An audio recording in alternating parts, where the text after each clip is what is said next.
Sairam, Sairam, Sairam, Sairam, Sairam.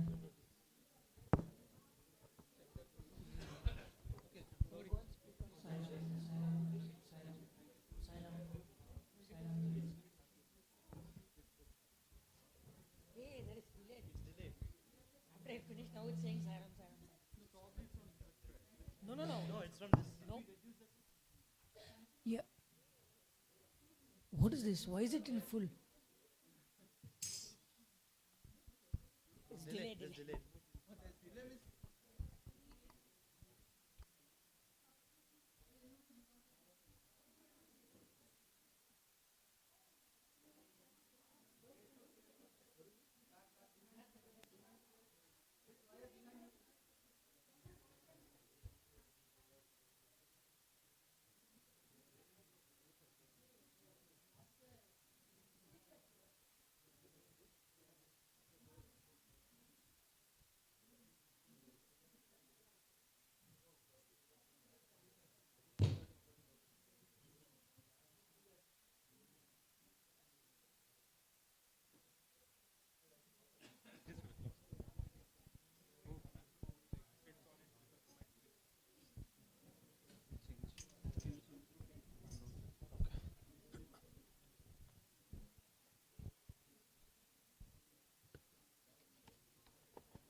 Or you just take the Duracell one from the black one. Duracell. Where is the black?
Sairam, everyone. Sairam. Sairam, welcome to the afternoon session. So after the powerful bhajans that we had, bhajan session that we had, the young adults ended with Sai Shiva and Sai Narayana, both are here. So now we'll be starting with the SSC Group 1 offering, followed by personal offering segment 2. We'll be having 4 members offering today as part of personal offering segment 2, followed by SSC Group 2 offering, and then we'll have personal offering segment 3 and Sai Sisters offering. After Sai Sisters offering, we are going to take a break for half an hour. It would be a snacks break. Sairam.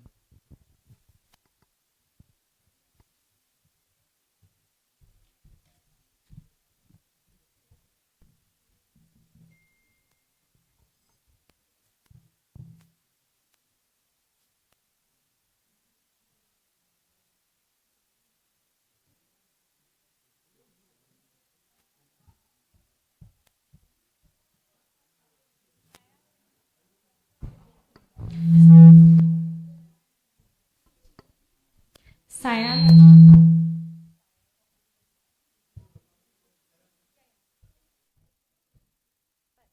Sairam, everyone. So thanks so much for, coming and celebrating Swami's love on this 100th birthday. We offer our humble pranams to the divine lotus feet of our beloved Bhagwan, Sathya Sai Baba. May he inspire us to be more like him every single day. So this year for Group 1, right, we're focusing on unity, and so specifically unity of religions. So Santoshi and Ishan, they're our main Group 1 students. We've been learning the Sarva Dharma wheel, right, the core symbol of our organization. And each symbol, right, correlates to a world religion.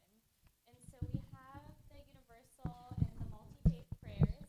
So throughout the year, the kids have been learning each of the multi-faith prayers and some stories and lessons regarding those. So each of the kids have made their own Sarva Dharma wheels and can kind of bring you forward on what they've learned so far for each of these prayers. So Santoshi,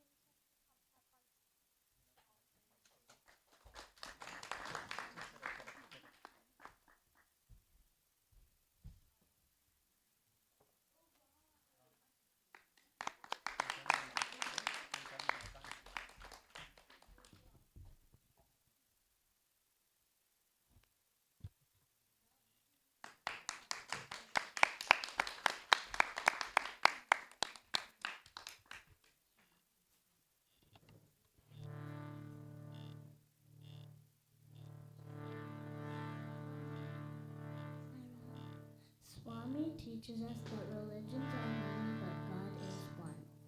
There is only one religion, the religion of love. It is only the caste of humanity. It is only the language of the heart. Now let's see the Sarva Dharma. Hinduism.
Father, who art in heaven, hallowed be thy name. Thy kingdom come, thy will be done on earth as it is in heaven.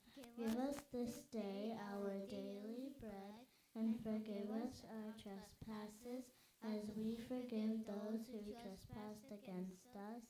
And lead us not into temptation, but deliver us from evil. For thine is the kingdom, the power, and the glory forever and ever. Amen.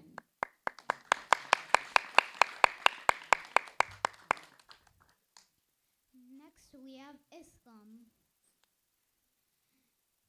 Bismillah ar-Rahman ar-Rahim. Bismillah ar-Rahman ar-Rahim. Bismillah ar-Rahman ar-Rahim. La ilaha illallah, Allah, Allah. La ilaha illallah, Allah, Allah. La ilaha illallah, Allah, Allah. La ilaha illallah, Allah, Allah. Next we have Judaism.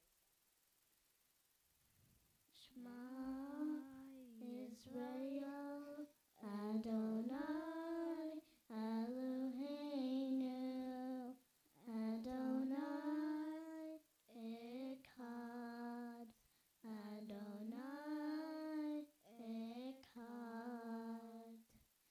Next we have Zoroastrianism.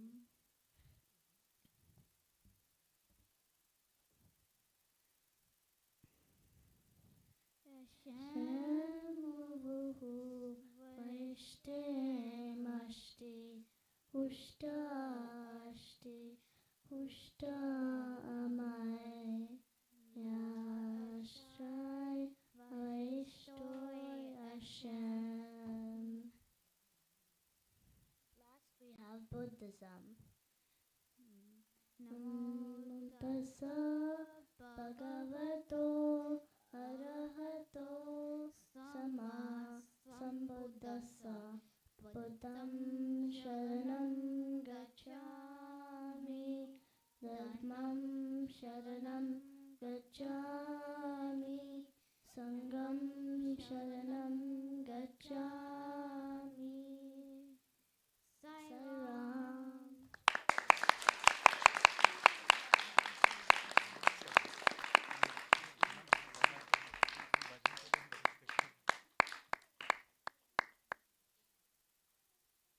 Sai Ram.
Sairam, we have a personal offering from Sister Nalini Bhatt.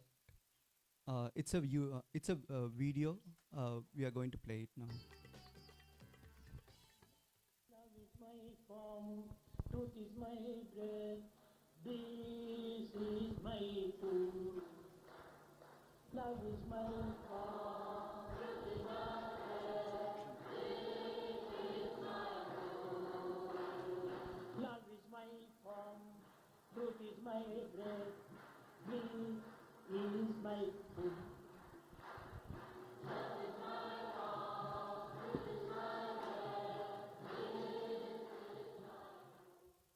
Dear Prashanti, Offer our humblest pranams at the most sacred lotus feet of Bhagwan Sri Sathya Sai Baba. Welcome, brothers and sisters. This is Nalini. As the universe celebrates 100 years of love and selfless service that defined the life of Bhagwan Sri Sathya Sai Baba, his words during one of his birthday celebrations echo in our hearts. My birthday is when divinity is born in you. He declared, my life is my message. Sathya Sai Baba was the living embodiment of his own message, love all, serve all, help ever, hurt never. He would often invite people to study and observe him as he lived a life of selfless service and dedication. You can observe me and my activities. Note how I adhere to righteousness, moral order, truth, and universal compassion. That is what I desire you to learn from me. My life is my message. In fact, in the opening song of Prashanti, love is my form, he sings beautifully, my life is my message, expansion is my life. Sai is the miracle of love incarnated on earth to reform and transform mankind. On this momentous 100th birthday, we should dive deep into our inner depths and question, are we making his message our life? We received immense gifts during his birthday. Gifts that gave life to millions, water, education, health, to mention a few. Did he ask for anything in return? Yes, he did. He asked that we be happy, virtuous, and love all, serve all. Bhagavan has bequeathed a priceless treasure trove of knowledge and teachings through his discourses, conversations, books, vahinis, interviews, and so on. Today is the day to reflect whether we have realized the value of his precious inheritance. We have some beautiful clips of his birthday celebrations. Let us enjoy. Several of Baba's birthdays became the launching pads for projects of immense social and spiritual value, standing as timeless testimonies to his compassion and vision. Here are some of the landmark birthday projects that Baba launched as a gift to humanity. Mother Ishwaramma never asked anything for herself. For the good of people in Puttaparthi, she asked for three simple things. Please build a small school, a basic hospital for the people of Puttaparthi, and make available fresh drinking water. Each of these requests were seeds which Baba planted, and they grew to be huge trees and are still growing. On 23rd November 1950, he inaugurated Prashanti Nilayam, the headquarters of his mission. He visited several holy shrines and revitalized them. The revival of the ancient Bharatiya culture has been foremost in his mission. He distilled the essence of Sanatana Dharma into human values: Satya, Dharma, Shanti, Prema, and Ahimsa. He granted free education to thousands of youth, a girls' college to empower women, medicine transformed into Medicare. These temples of healing are truly edifices of compassion in action, offering the most sophisticated tertiary care with no charge. His love flowed through the dry pipes and canals as clean, purified drinking water, bringing a new lease of life for millions. His message is a ray of hope for mankind. I am with you, in you, around you, behind you. Now on Sarvat. There is only one God, He is omnipresent. There is only one language, language of the heart. There is only one caste, caste of humanity. There is only one religion, religion of love. The Sai movement today is vibrant in over 125 countries. Every single day, lakhs of people are fed by the Sai organization. Hundreds of villages have been adopted. Let us all celebrate that eternal divine love. 100 years of Sri Sathya Sai Avatar. Unlike worldly celebrations, Baba's birthdays were festivals of service. Every project he announced was a living example of his teaching, hands that help are holier than lips that pray. His message was profound. His life was a lesson. His incarnation was for us, our well-being, our happiness, and our spiritual growth. If we take one step towards him, he takes 1,000 steps towards us. So the best gift that we can give Bhagavan is to live, or at least try to live, his messages.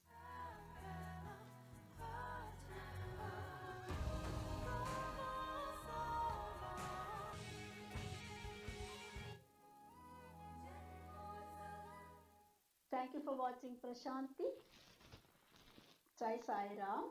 We wish Baba a very happy birthday.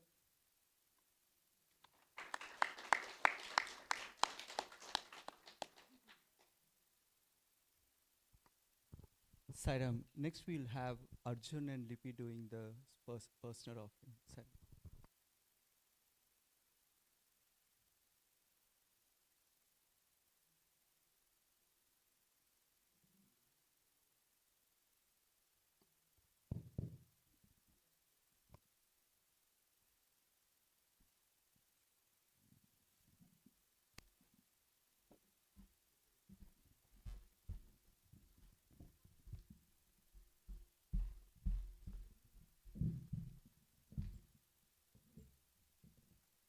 Saram, everyone. I'm going to perform the color of love at Swami's lotus feet.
Swami today made this song for you, so please accept my offering.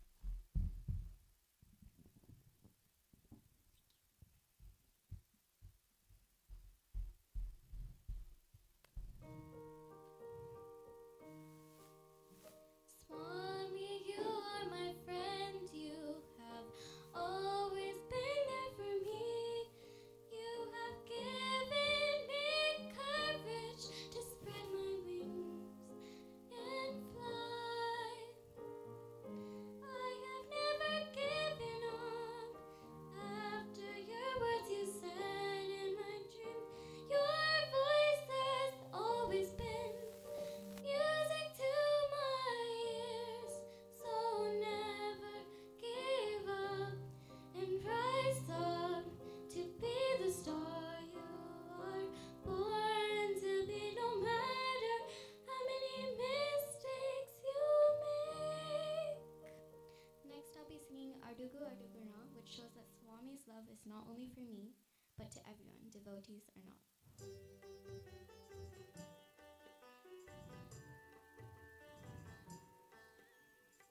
అడుగు అడుగునా సాయి రామ్ అని పిలిచే భక్తుల సందోహం.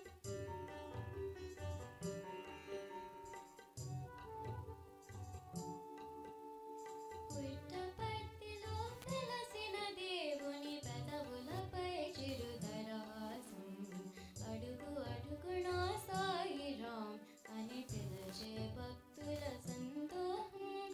పుట్టపర్తిలో వెలసిన దేవుని పెదవులపై చిరుదరహాసం. అడుగు అడుగునా సాయి రామ్ అని పిలిచే భక్తుల సందోహం. సాయి రామ్ సాయి రామ్ సాయి రామ్ సాయి రామ్ సాయి రామ్ సాయి రామ్ సాయి రామ్ సాయి రామ్.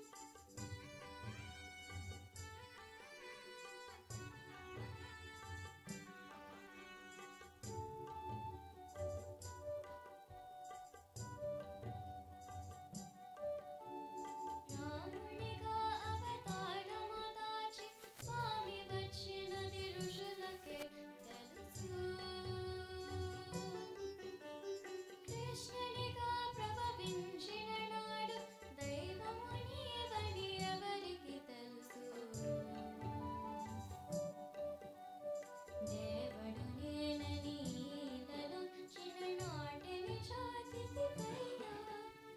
దేవుడు నేనని ఈలలో చిన్ననాటిని చాటితివయ్యా.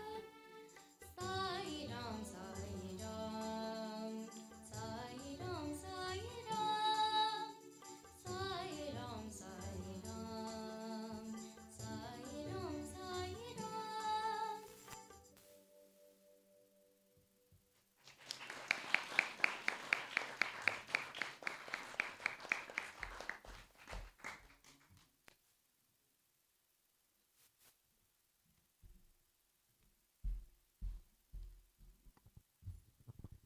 Sairam, next we will have Jayanti here. Sairam.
Swami, I'm blessed, Swami, to speak about you on the 100th birthday, which is so auspicious.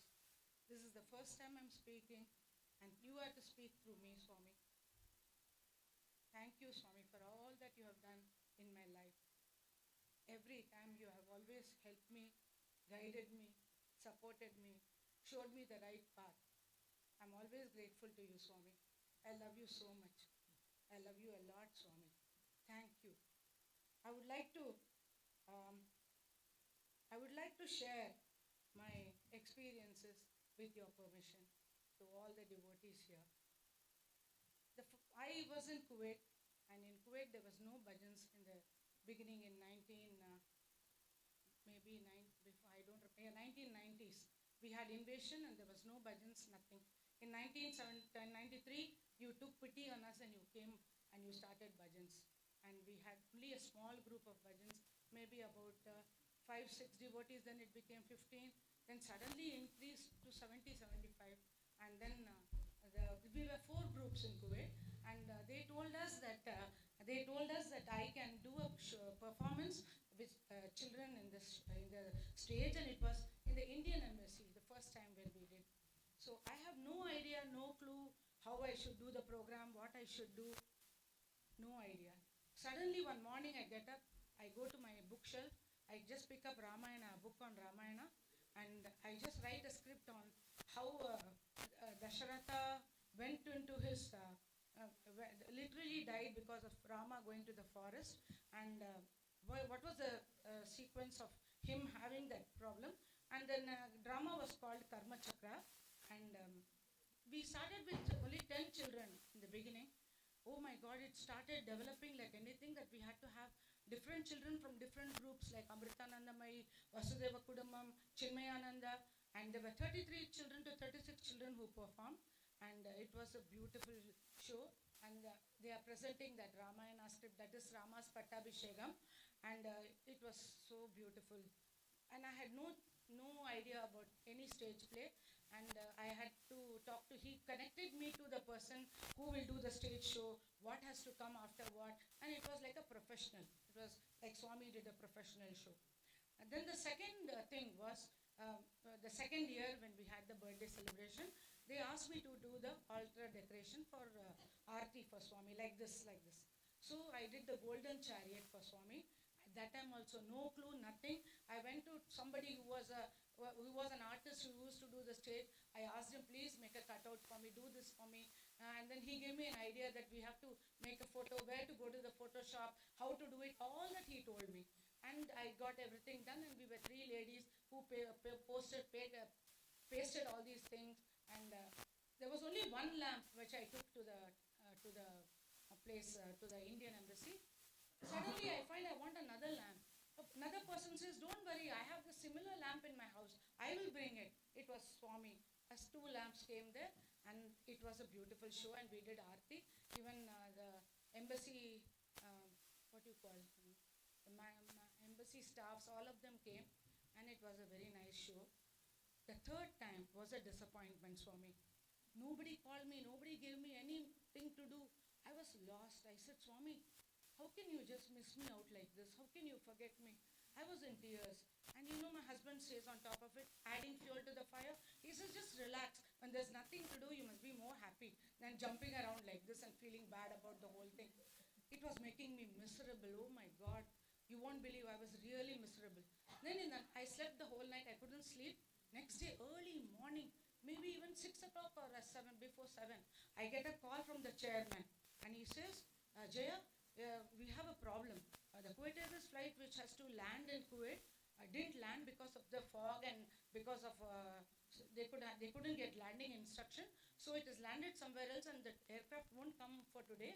And you have to arrange for the flowers for making Swami's garland. I said, flowers? 7 o'clock in the morning? Which shop is open? He said it has to be delivered by 9:30, 10 to make the flowers. I said, how can I do it? Because the shops are all closed. Okay, Gopalji, don't worry, I will try my best. I put the phone down. You won't believe, in a flash of a second, it comes to my mind. Oh, Dr. Anand is there. In Hardy Hospital, there are so many flowers I have seen, and he is number 1 in the hospital, cardiologist. Let me talk to him. It was even 2 minutes after the phone was down. I didn't bother whether he's sleeping or he's not. I called Dr. Anand. He said, okay, you need flowers, don't worry. I will talk to the flower man there. You can pick it up. I'll call you back as soon as I talk to him. Then he calls me and he says, how much you need? I said, 100 or 150, I may need even more. can you get, if they want to make more garlands, I can come and pick it up. But I want it by 8 o'clock. I have to pick it up by 8 because it takes 1 hour to go to the embassy from there. Then he said, no problem, you can pick it up. And he gave me in a very good discounted price, better than even the shops. It was very, very good price. And I took it all the way there and we started making garlands. I helped them out a little bit and it was all done. And then now the 4th year, okay? No. Then afterwards, every year we used to have birthdays and celebrations. Once it so happened during Swami's birthday, I came to USA and I attended Akhand Bhajan in Dr. Vasu's house and Dr. Durga Auntie's house, and it was beautiful experience. After the Akhand Bhajan, they said, are you staying for the birthday? I said, I would love to, but I can't because my daughter-in-law she had a baby, 2 months old baby, and she wanted a break. She wanted to go somewhere else. She said, I'm so tired of this pregnancy and all that. I need a break. We have to go somewhere. Then my husband said, okay, we booked a ticket to Las Vegas. She said, that's the place I want to go to. Went to Las Vegas, and in Las Vegas, oh my God, I was in the hotel, and it was on 21st. I'm thinking, Swami, it's your birthday. I'm missing your birthday.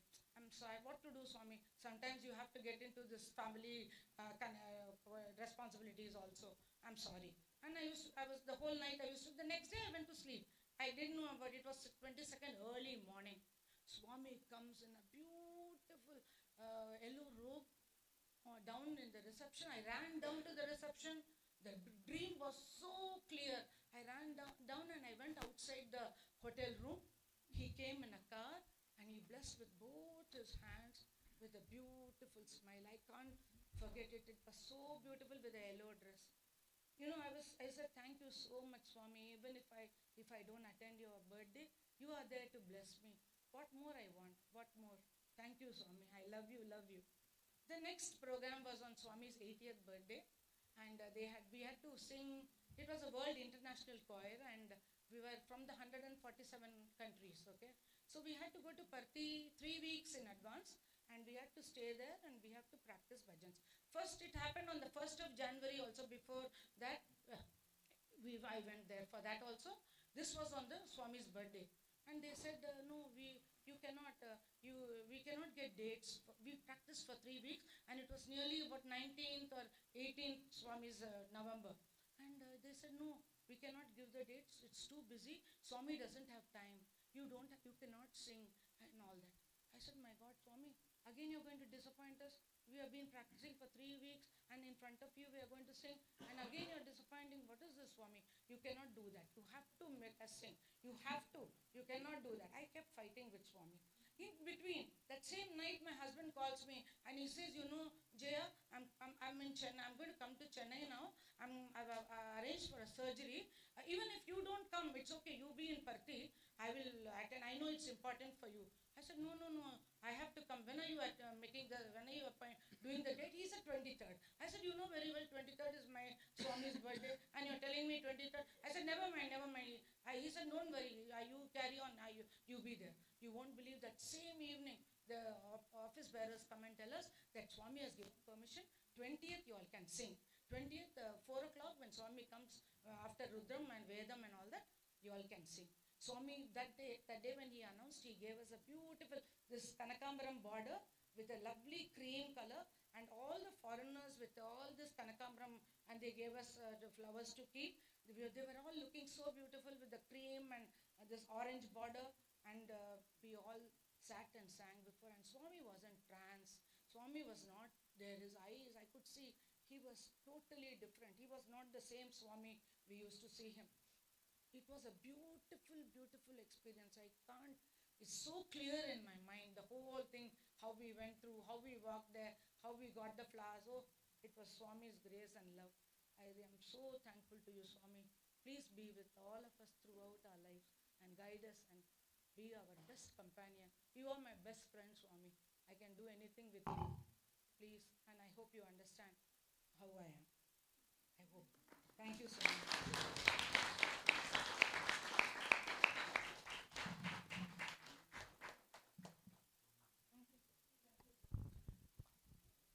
Sairam. Next we will have Brother Ajay and Sister Ranjani doing their personal offerings.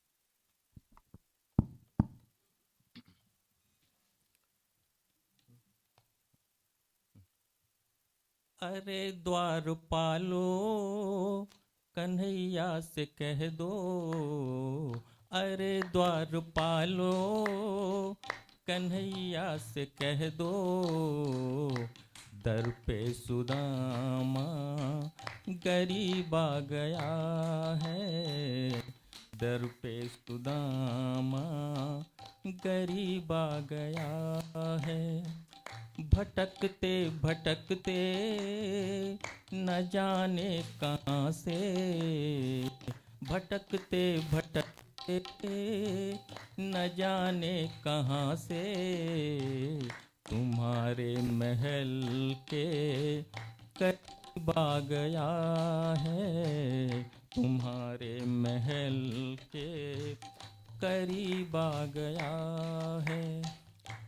हाँ, न sir पे है पगड़ी न तन पे है जामा, बता दो कन्हैया को नाम है सुदामा, हाँ बता दो कन्हैया को नाम है Sudama.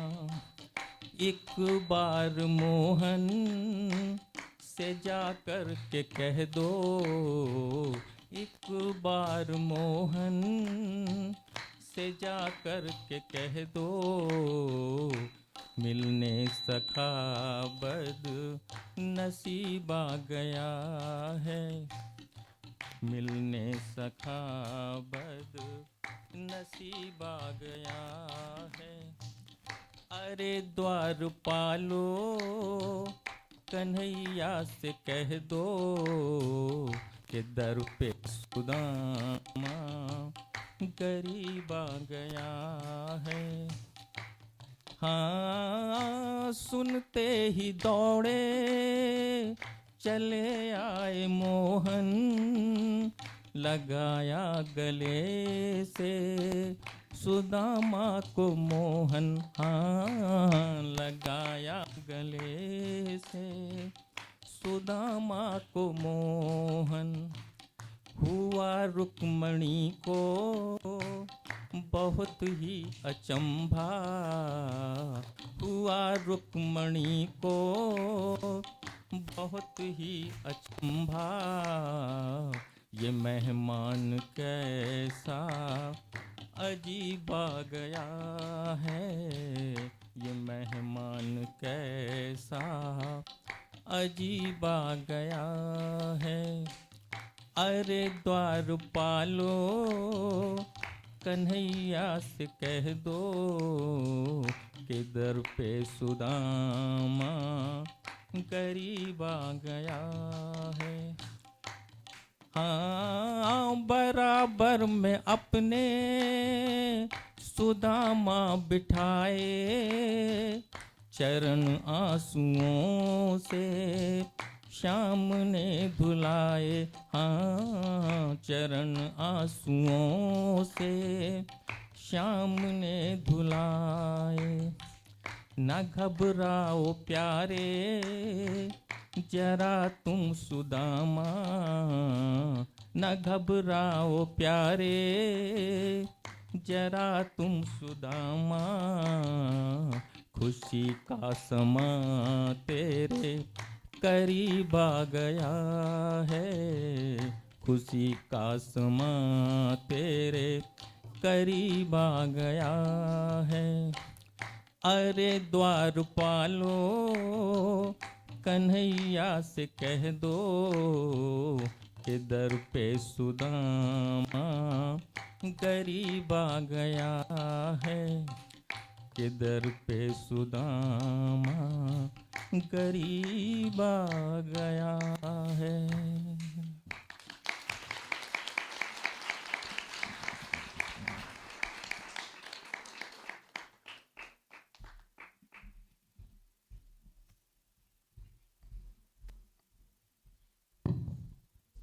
Saira. Next we will have SSC Group 2 offering.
Om Sri Sai Ram.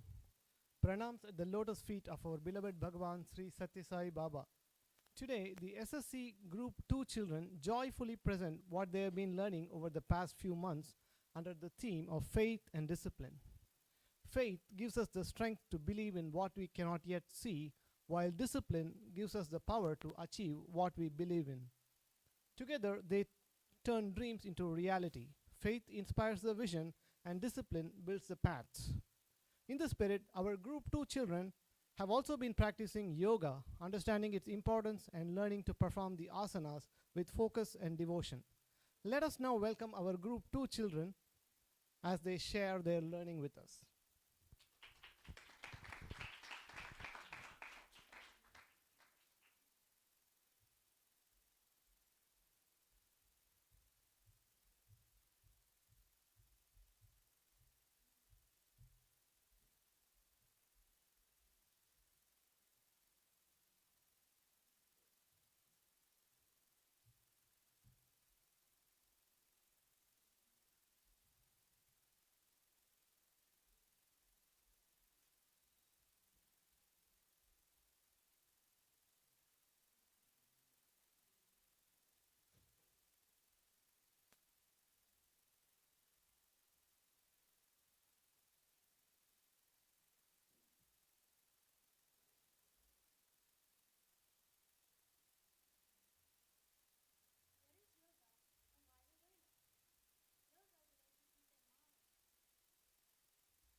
What is yoga and why we learn it? Yoga is a way to keep your mind calm through gentle movements, breathing, and relaxation. We learn yoga to feel calm, strong, and focused in our daily lives.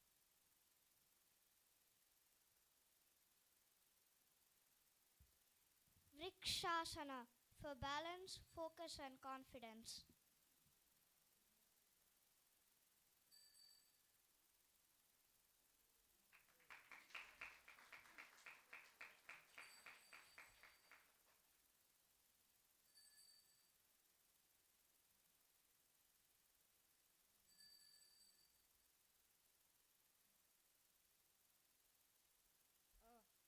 Adho Mukha Svanasana, dog pose for energy and strength.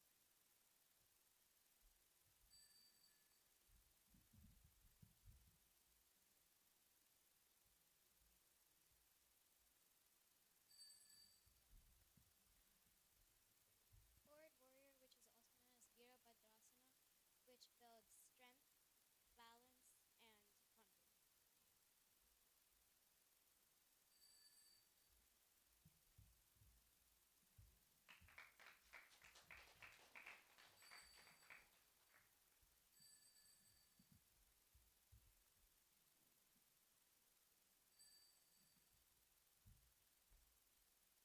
Cobra Bhujangasana to improve back strength and breathing.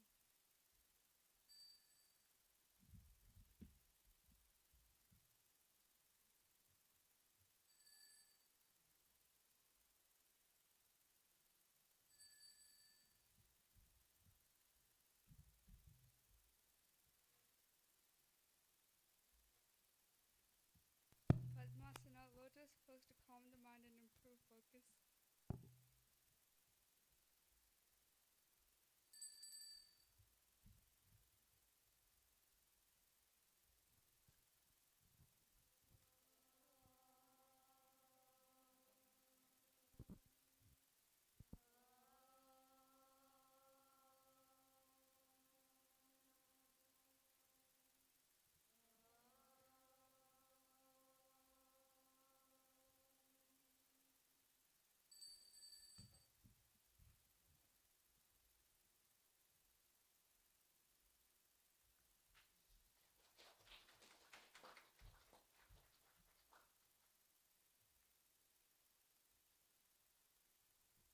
All right. Saisha has something special. We all need to learn from her. She was a leader in class when we practiced this, in fact, to show everyone how to really twist and bend the body.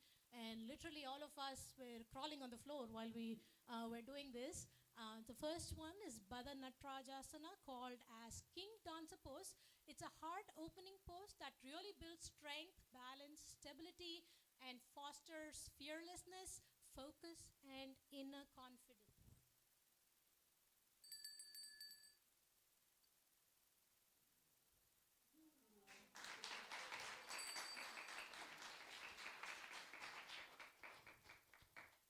The next one is Gandha Berundasana, formidable face pose. It's a very advanced back bend.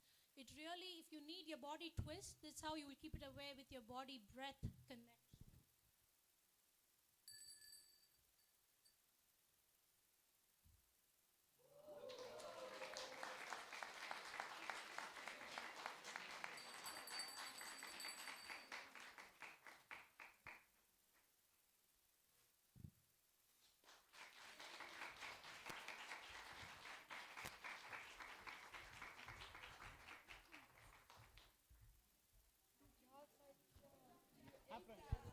Aprons, everybody. Aprons. Apron, Lippy. Aprons. Apron, where your apron? Apron.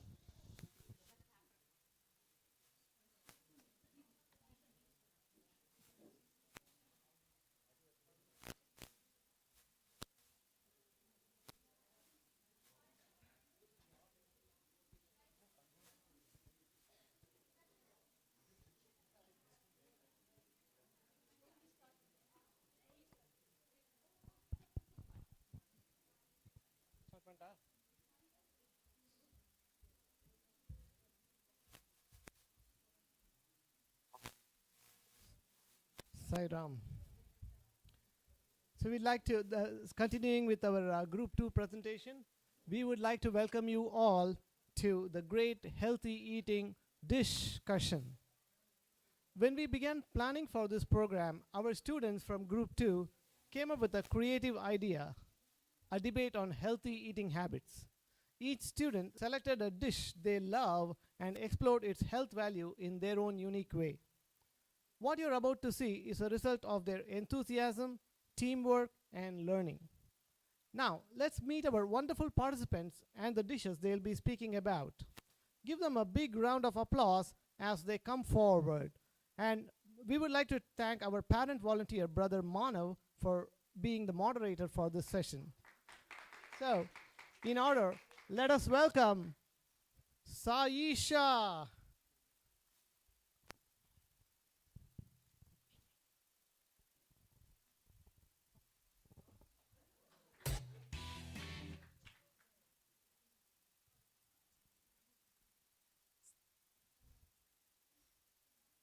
Go back.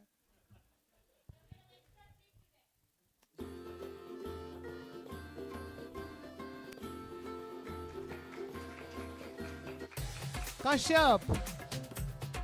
Oh, a lot of energy. Naitik. Woo. Night. Wait.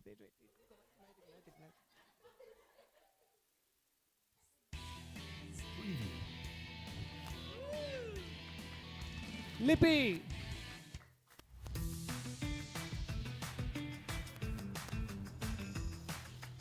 Ishanvi.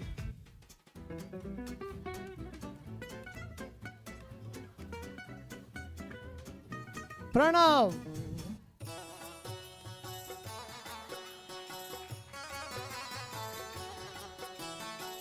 And Sri Sarvajna.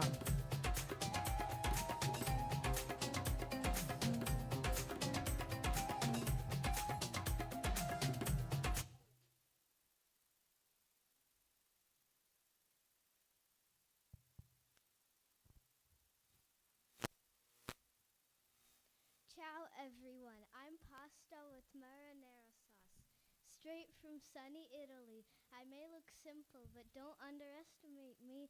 I give you lots of energy to play and learn, and my tomato sauce is full of vitamins that keeps your heart strong and your skin healthy. When made with whole wheat pasta and a little olive oil, I become a super healthy meal that even Italian grandmas or nanas love. You see, eating healthy isn't about eating less. It's about eating the right food in the right way. As Bhagavan Sri Sathya Sai Baba said, moderation in food is health. So enjoy me in balance and a little love, and I promise to bring happiness into your day. Manjiya Ben, eat well. Also, do not listen to what the others are going to say.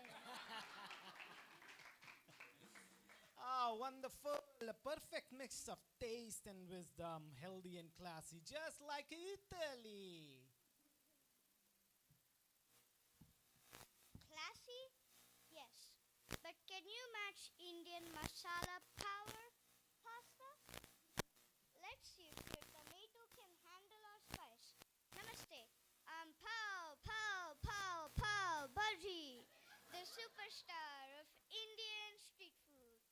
Don't be fooled by my buttery shine, because my heart is full of veggies. Peas, carrots, potatoes, cauliflowers, and tomatoes. If you go easy on the butter and use whole wheat pav, I'll be delicious and nutritious. Swami once said, the body is the temple of God.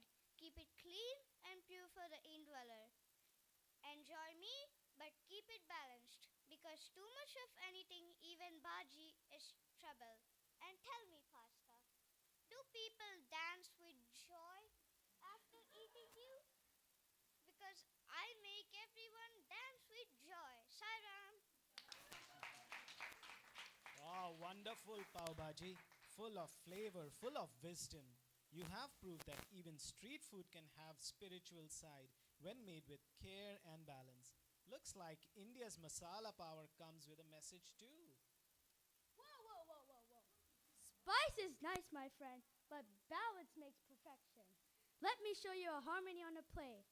Swatika! I am the above and beyond Panang curry, rich, creamy, and full of balance. I blend coconut milk, herbs, and vegetables into harmony, just how our lives need a balance of body, mind, and soul. Coconut milk gives good fats for energy, and my spices like lemongrass and basil help digestion. Thai food teaches us that every taste like sweet, salty, and spicy has a role, like how we have a role in life. As Sathya Sai Baba says, health is wealth. Peace of mind is happiness. So when you eat me with mindfulness, you nourish both your body and your spirit. Enjoy me, the curry that cares. And just telling, I'm the one with the most balance here. Beautiful philosophy on a plate. Peace through food. I like that. Lovely words, my friend. But I say peace begins with me. Because I'm light, colorful, and full of veggies. But I have to say hats off to you. Ni hao, I'm vegetable fried rice, the wise one from China. I'm all about balance and teamwork. Rice gives energy, vegetable gives vitamins, and soy sauce adds harmony. When made with brown rice and just a touch of oil, I become light and nourishing. I teach that every grain matters. Like every person, we're stronger when we work together. As Swami says, unity is strength, purity is divinity. So I don't just fill your stomach, I fill your life with unity and peace. And just telling you, FYI here, do not listen to spaghetti Alfredo. She's basically the diva of all dishes. But like, I have to say, you guys love me, right? Raise your hands if you're a vegetable fried rice man here. Saram. Wonderful. Wonderful. Balance, color, and calm. You sound like meditation in a bowl. Wait, bro. Meditation? Maybe. But sometimes the heart needs comfort food too. Here comes the creamy champion. Buongiorno. I'm Spaghetti Alfredo. Smooth, creamy, and comforting. Yeah, people say I'm rich, but with a few healthy twists, milk instead of cream, broccoli or spinach added in, I'm comfort and nutrition in one bowl. Food isn't just fuel, it's emotion. As Sai Baba said, happiness is the best tonic. So twirl your fork, smile wide, and enjoy the breathy, slay feeling that comes with me. And if your pasta smells back, you've probably added too much cheese. But that's okay. A little extra laughter never hurts anyone. It's 0 calories. As you can see, I'm clearly better than all these interesting things.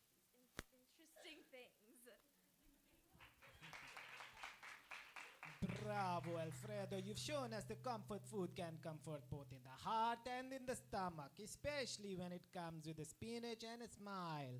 And yes, laughter really is the best side dish. Okay. I don't need to be a diva. I don't need to have any swanky clothes. And I don't need a weird accent to get my point across. Hello, everyone. I'm Pani Puri, the king of street fun. Crunchy puris, tasty water, and that thrill when you try not to spill. I bring instant happiness. Okay, so maybe I'm not a protein powerhouse, but if you make me with clean water, fresh mint, and baked puris, I become a joyful, refreshing snack. My secret ingredient, laughter. As Swami reminds us, health is happiness and happiness is health. So I say, eat me, small, big, but please stop at 10 puris, not 20, because after 20, you'll be rolling instead of walking. And if one bursts in your mouth, then congratulations, you've officially joined Team Pani Puri. Saidam. Well done, Panipuri. You have proven that happiness comes in tiny, crunchy bites. Just don't forget, too much fun can make you roll right out of the debate hall.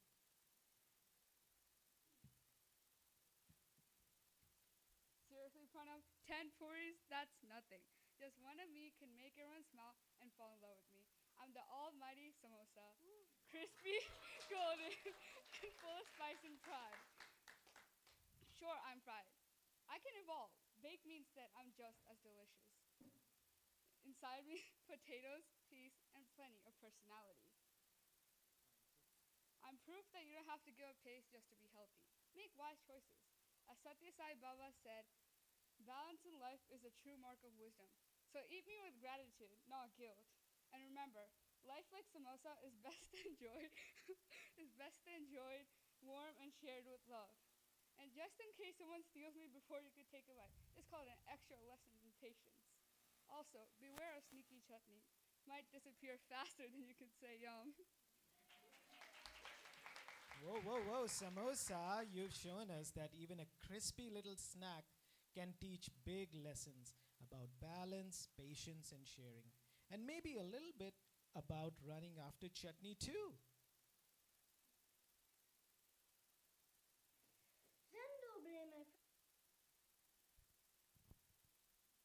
We have Sai's video up on the screen. Zendobre, my friends.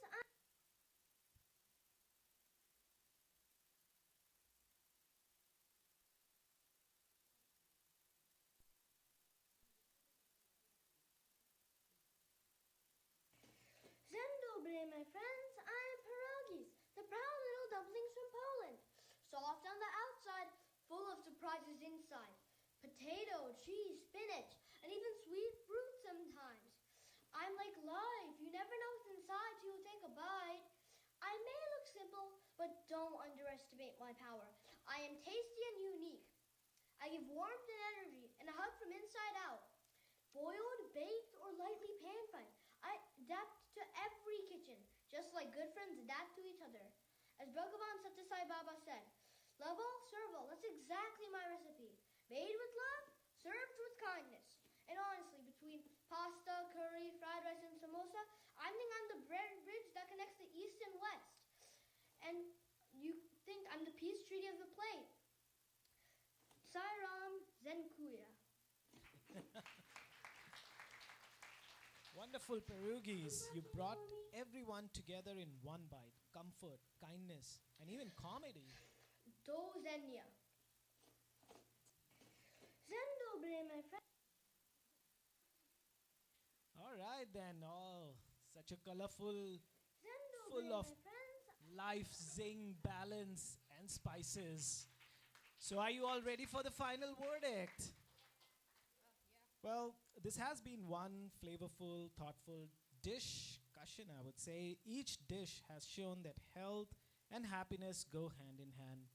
No one food is the winner. The true victory is balance, moderation, and mindfulness. As Bhagwan Sri Sathya Sai Baba said, health is essential for happiness, happiness is essential for peace, and peace is essential for spiritual progress. So my verdict, the winner is Team Balance.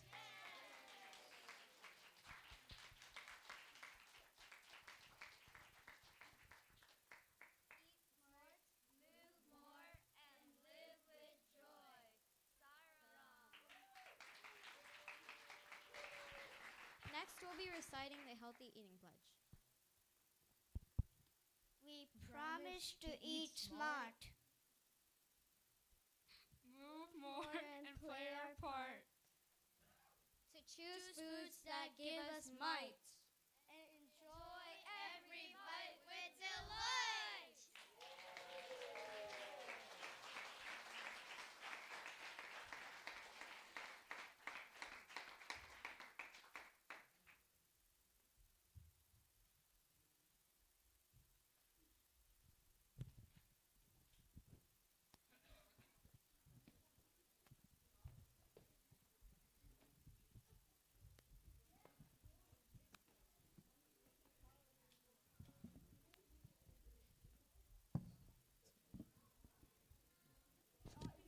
Can you go check with my dad's friend?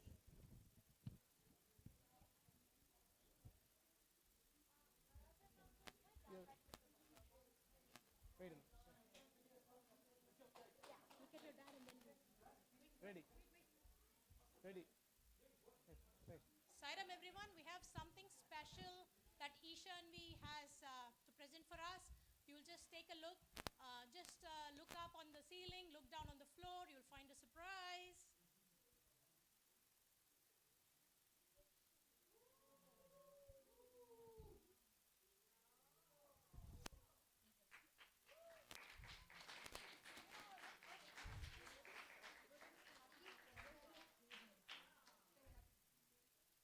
Come in.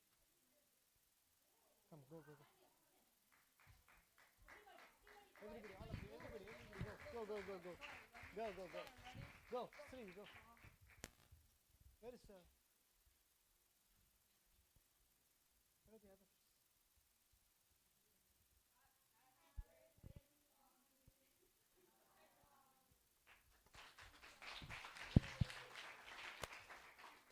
Sai Ram. Thank you everyone, especially to students and parents. And one thing I should mention, we were like the famous saying goes, how to name it. And, thanks to Pradeep for coming up with the appropriate name, Discussion. I think it really came out very well. Yeah. Thank you. Sai Ram.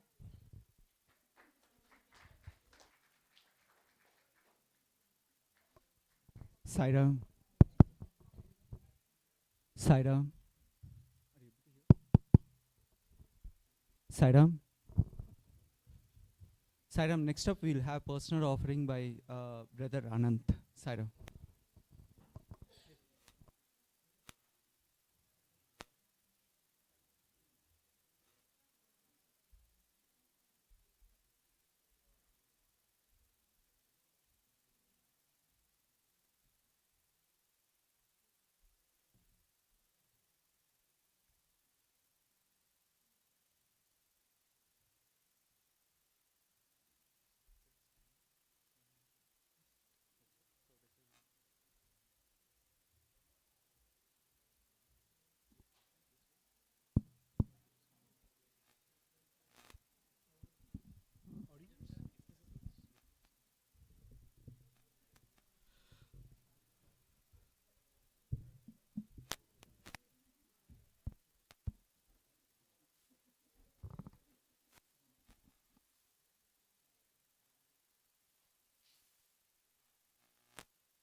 Swami.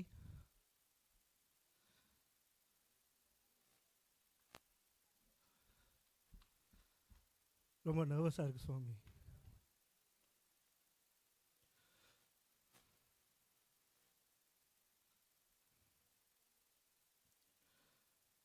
சுவாமி ரொம்ப thanks சுவாமி. ரொம்ப thanks சுவாமி. சுவாமி உனக்கு தெரியும், this offering I should have done 20 years ago. I was part of Sundaram group. I've been trained on this. I was supposed to sing in front of you, in front of your live form, in 2005. Unfortunately, I was the only person to miss that, Swami. Now, thank you for giving this opportunity to sing in your 100th birthday. Swami, this song is based on Ramana Maharishi, and it's a very intriguing song. It touches the soul. It speaks about how one's soul talks to the Lord. And I feel myself that soul trying to offer to your lotus feet. Though I am being so emotional, I want you to guide me through the song without missing anything and take this small offering from the soul. And Swami, this song is basically an Carnatic based. It is based of the Ragam Kalavati, which is a janyam of 16th Melakarta Ragam Chakravaham. And it's a very simple song. It's based on Ramana Maharishi, but we have converted those lyrics for our own Sai Mata, and I'm offering it to your lotus feet, Swami. Kindly listen to Swami.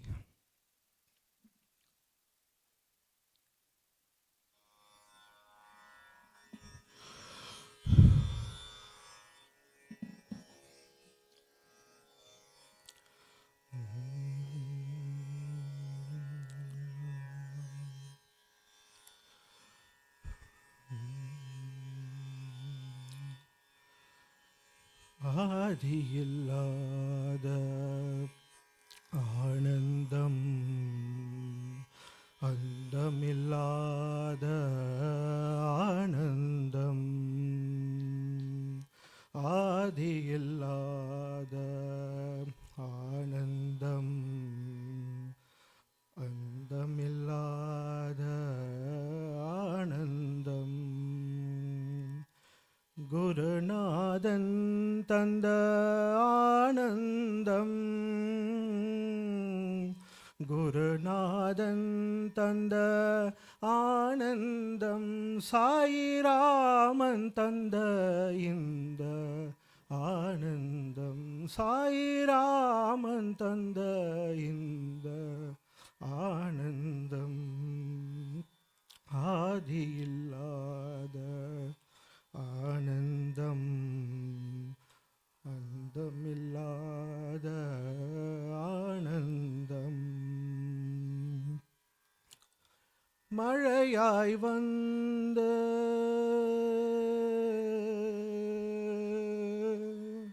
மழையாய் வந்து நதியாய் மாறி மழையாய் வந்து நதியாய் மாறி கடலணி கலந்த ஆனந்தம் கடலில் கரைந்த ஆனந்தம் ஆனந்தம் பரமானந்தம் சாயிநாமமே பேரானந்தம் ஆனந்தம் பரமானந்தம் சாயிநாமமே பேரானந்தம் ஆதியில்லாத ஆனந்தம் அந்தமில்லாத ஆனந்தம் விதையாய் வந்து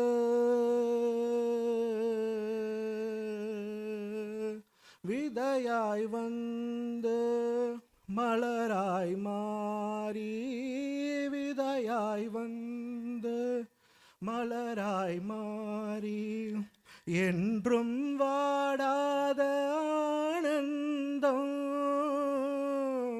என்றும் வாடாத ஆனந்தம் ஆனந்தம் பரமானந்தம் சாய் நாமமே பேரானந்தம் ஆனந்தம் பரமானந்தம் சாய் நாமமே பேரானந்தம் ஆதியில்லாத ஆனந்தம் அந்தமில்லாத ஆனந்தம் சொந்தமில்லாத சொந்தமில்லாத பந்தமில்லாத சொந்தமில்லாத பந்தமில்லாத நானே இல்லாத ஆனந்தம் நானே இல்லாத ஆனந்தம் ஆனந்தம் பரமானந்தம் சாய் நாமமே பேரானந்தம் பரமானந்தம் சாய் நாமமே பேரானந்தம் ஆதியில்லாத ஆனந்தம் அந்தமில்லாத ஆனந்தம் சாயி பாதம்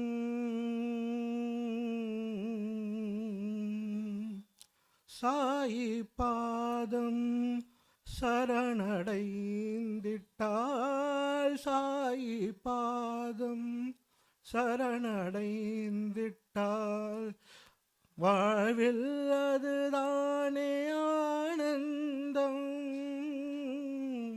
வாழ்வில் அதுதானே ஆனந்தம் ஆனந்தம் பரமானந்தம் புட்டபர்த்தி புரீஸ்வர ஆனந்தம் ஆனந்தம் பரமானந்தம் சாய் நாமமே பேரானந்தம் ஆதியில்லாத ஆனந்தம் அந்தமில்லாத ஆனந்தம் ஆதியில்லாத ஆனந்தம் அந்தமில்லாத ஆனந்தம்.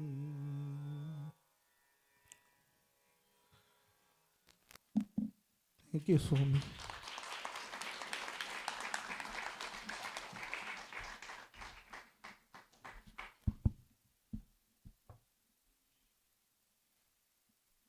Saram, next we'll have Pranav and Pradeep offering their personal offering. Saram.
So we would like to offer a little poem before we offer a song. This poem is kind of inspired by my love of sunsets and kind of understanding that whatever beauty is out there is also within us. I mean, it's just getting started in the journey. Inspire us, O ever radiant one, adorned by every direction, a dazzling gem in a lotus, mother, the refuge for all of us. The mind wonders and wanders, Only your fragrant grace and your ever smiling face keep my heart and mind still. Thousands of births go by. Reborn I am. Each moment you fill my eye. Thousands of births go by. Reborn I am. Each moment you fill my eye. Oh, Mother Sai, happy birthday. Happy birthday, Mother Sai.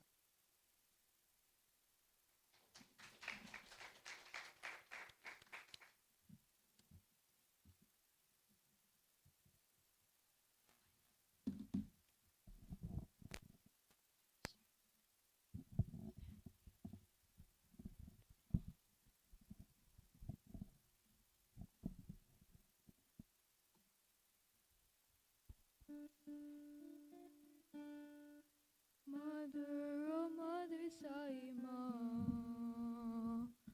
Mother, oh Mother Sai Ma. You mean the whole world to me, Sai Ma. You mean the whole world to me, Sai Ma. Mother, oh Mother Sai Ma. Mother, oh Mother Sai Ma. You are the light of my life, Sai Ma. You are the light of my life, Sai Ma. My Sai Ma. My Sai Ma. Ma Sai Ma. Ma Sai Ma.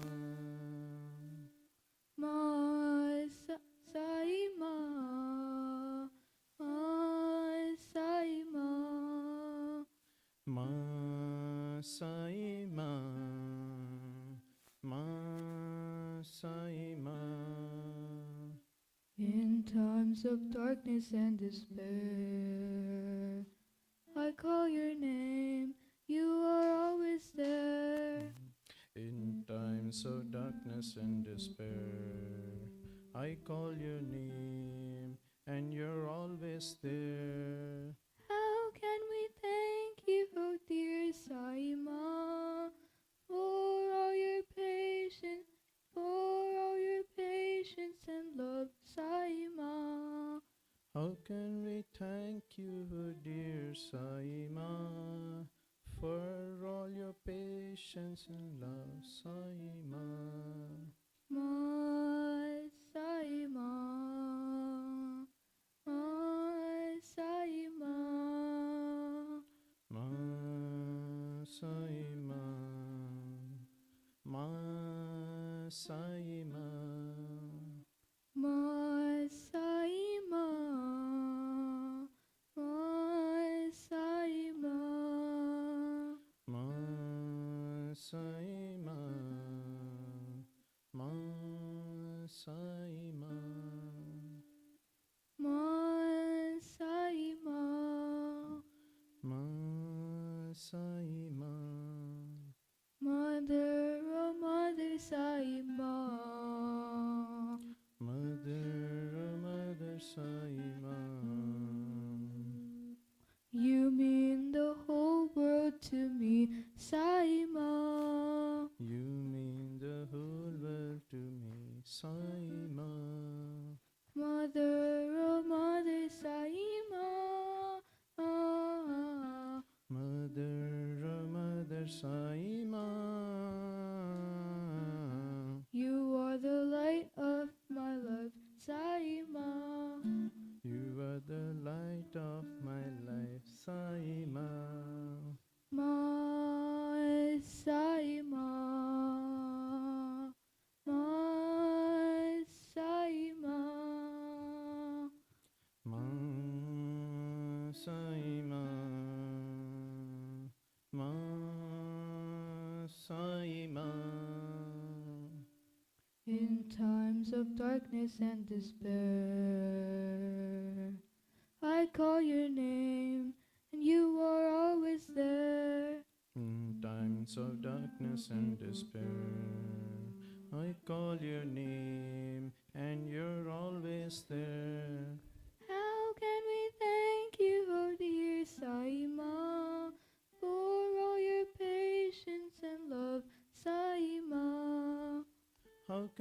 We thank you, dear Saima, for all your patience and love, Saima. My Saima, my Saima,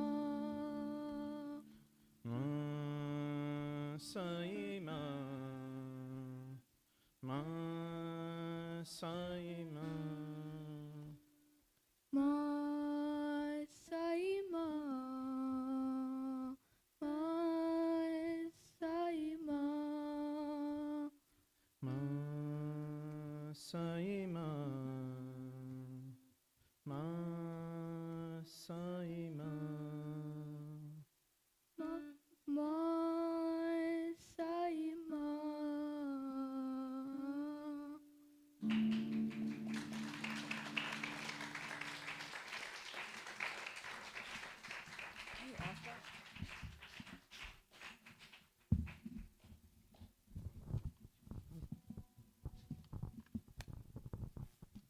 Sairam, next we have Sister Ratna.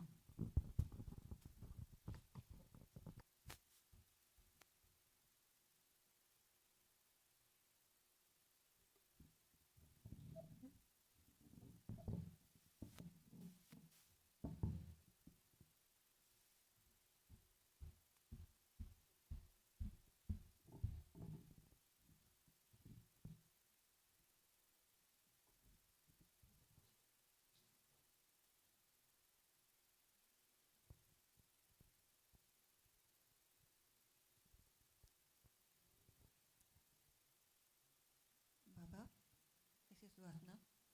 It's been a long time that I spoke to you. The last time I saw you when I was just about 7 years old, and I was very shy. And to be honest with you, I'm very shy now. I want to say that you have been our father and our mother from the beginning of time. You gave me a wonderful father, a wonderful mother. You gave me a good home, a good foundation.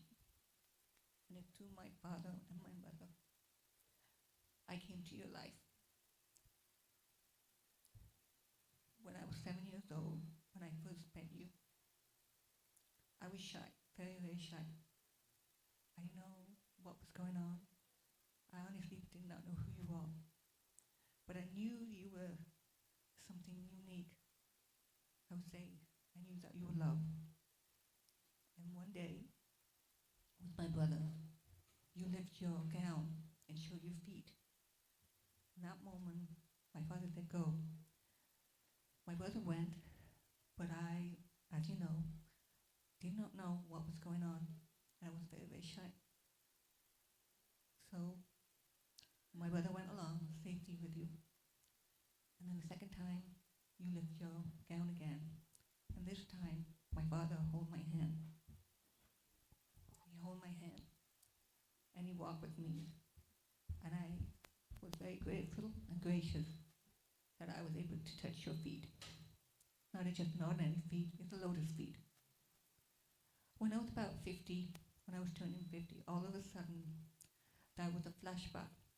And I'm remembering things way, way I was younger, and the fact that I remember touching your lotus feet. As you know, Baba, I love my father, and you have been there through thick and thin. You gave me the strength and the courage, and how to think what my father would do for my mother. My mother was everything for me. My mother gave me a badge, actually 2 badges. It was for my daughters. And one of them, I lost them. And that time, it was in New Hampshire.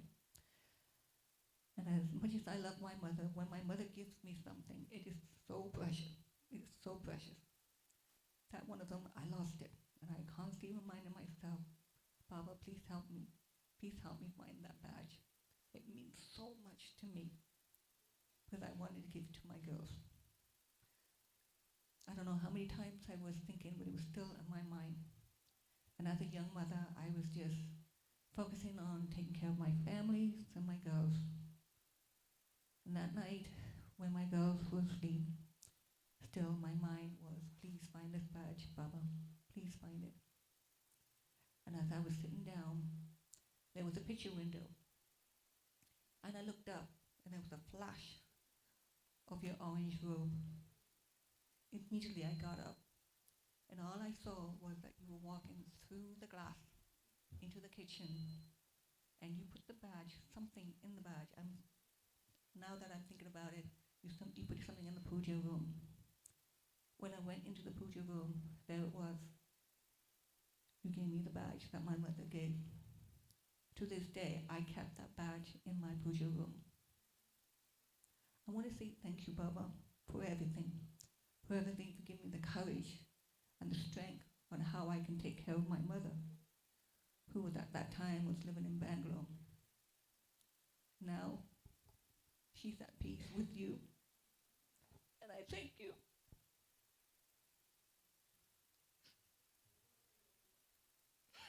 I thank you for giving me the strength and the courage for helping me in how I can help my mother. And I know heart to heart, she's with you. She'd always say, Baba will help you. Baba will give you the strength and the courage. And I'm sorry, Baba. I know I haven't celebrated your birthday every year, but you celebrate my birthday.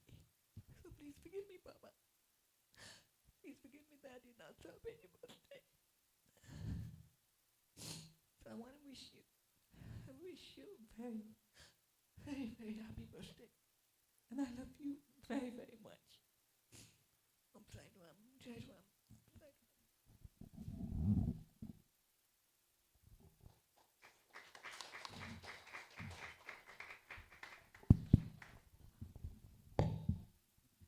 Sairam. Next we have Brother Vijayan offering.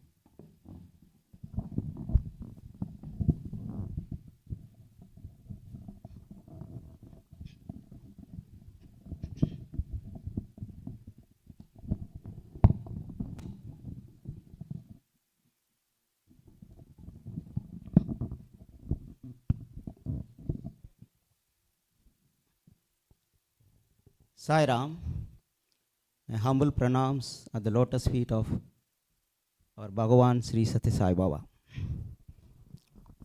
It was year 2001, just after the September 11 incident, that our family moved to Canada from India. Before that, we were not devotees of Sai. In fact, I was skeptical every time they report on miracles by Baba. We lived in Canada, a place called Winnipeg. They call it Winterpeg because it's so cold. We go up to minus 50 Celsius at the peak winter. Some days we are even colder than North Pole. It's like living inside a refrigerator. But when we went to the Sai Center the first time, we immediately felt the warmth. The Baba's picture, his face, his hair, his smile, everything radiating bliss. The members, their devotion and dedication. Discipline exhibited by everyone, including the smallest of small children. The mesmerizing bhajans, the inspiring seva activities. Everything completely changed my life. For the first time I felt from nobody I can feel I am somebody. Thank you, Baba, for bringing about this change in my life. And I'm going to sing a bhajan just reflecting this change that happened to me. जब से प्यारा ईश्वराया मेरा जीवन बदल बदल गया जब से मैंने तुझको पाया मेरा जीवन बदल बदल गया रात का पल बीत गया है नया सवेरा निकल आया इसलिए मैंने ये गीत गाया, इसलिए मैंने ये गीत गाया, मेरा जीवन बदल बदल गया, मेरा जीवन बदल बदल गया। ईश्वर हो तुम, अल्लाह हो तुम, सभी लोगों में तुम ही नायक हो, इसलिए मैंने ये गीत गाया, इसलिए मैंने ये गीत गाया, मेरा जीवन बदल बदल गया, मेरा जीवन बदल बदल गया। जब से प्यारा साई आया, मेरा जीवन बदल बदल गया। जय Sai Ram.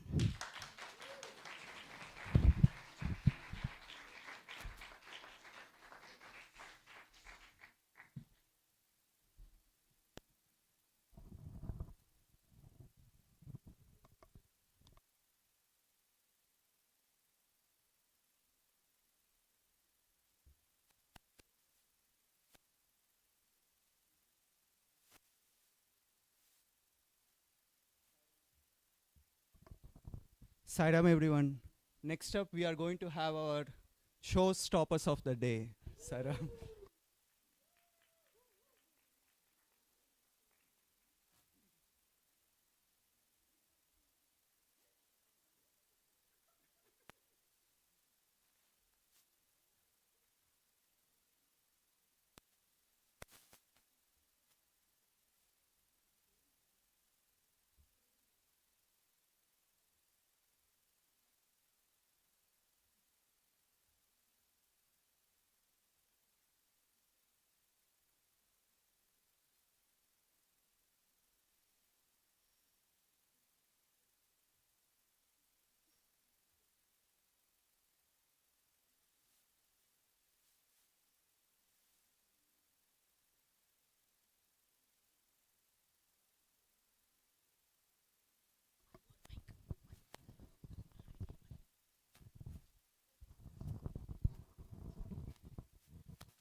Welcome everyone to Back to Third Grade, set in a cheerful Sathya Sai Elementary Girls' School in India.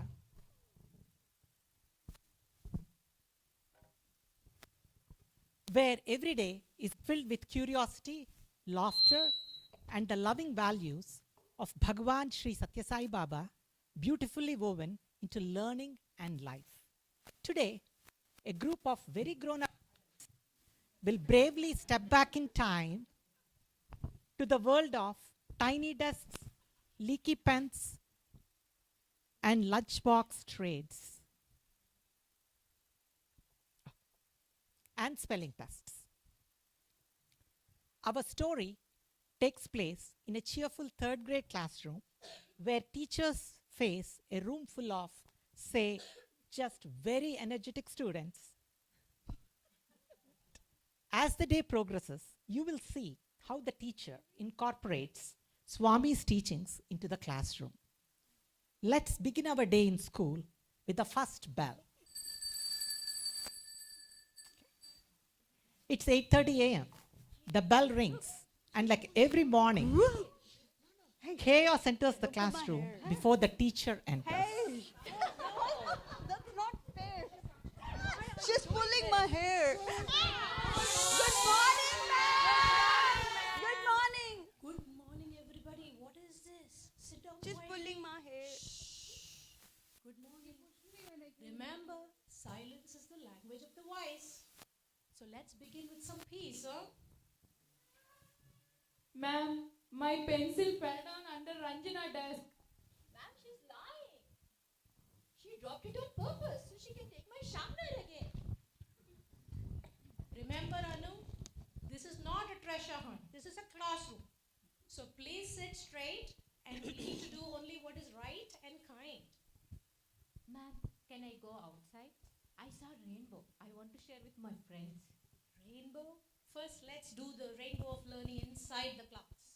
And that learning of rainbow of colors is knowledge, discipline, and joy. Ma'am, I need to have baked chips. Ma'am, they're baked. My mom said they're healthy. You better bring it for everyone next time because sharing is the real joy. Yay, party time! What is this? Discipline is the mark of education. So now, let's move on. Sit straight. Keep your back straight. Let me take some attendance and move on with our next class. Anu? Yes, ma'am. Lakshmi? Yes, ma'am. Sai Rajeshwari? And that, dear audience, was just the attendance period. And just like that, laughter turns into learning. Now comes the English class. Purnima will continue being the English teacher. Good morning, ma'am. Good morning, ma'am. I just stepped out for a second to go talk to a teacher next door. All right. Today we'll have a spelling test and let's see who has learned first. Okay?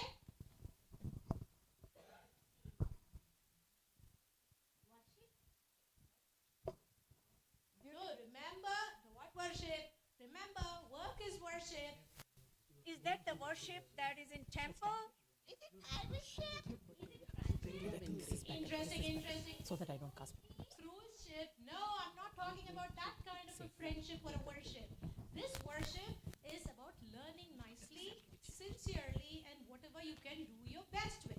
Now let's see who can spell the word beautiful. Can we spell easier words, ma'am? No, this is the only word today, class.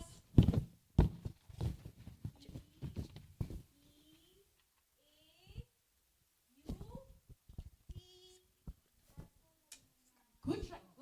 I love your confidence. I want Good to job. spell play, ma'am. I asked only beautiful means beautiful. You are beautiful, right? Yes, ma'am. Yes. Yes. All right. Anybody else wants to try the word beautiful? Can we have multiple choice, ma'am? Not who wants to become a millionaire, Anupama. This is a spelling class where we are going to not guess anything, but we are going to learn very sincerely what we can do. Ma'am, I know. It's BEBEAUTIFF.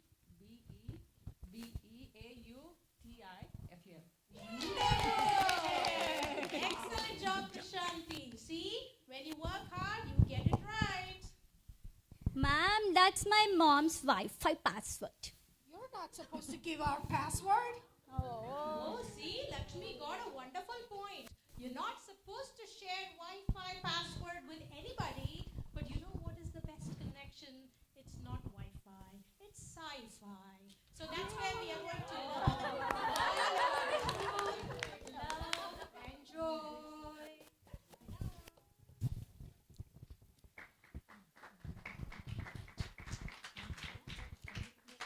Yes, beautiful and Wi-Fi password full. Learning English in 3rd grade is truly unforgettable. Let's move on to the next subject, math. The subject that divides attention, multiplies confusion, and subtracts everyone's confidence. We have Prita taking over the math class. Good morning, ma'am. Morning, ma'am. Cheerful class. Good morning, everybody. Can we start going to our math class for the day? No! Boring. We have to learn math today. Let's go into our first problem for the day. If Rama has 6 mangoes and he gives 3 to Sudha, how many mangoes are left with Rama?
Let's try sharing knowledge, okay? And not the mangoes in a math class. Where should I stand? He said to stand here. A calculator? Stand there only, near the curtain, near the curtain.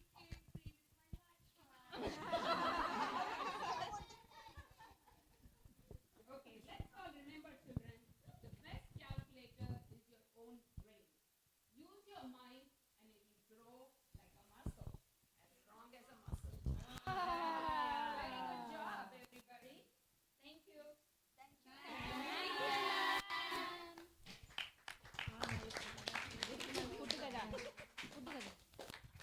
Well, that was a fruitful discussion, literally.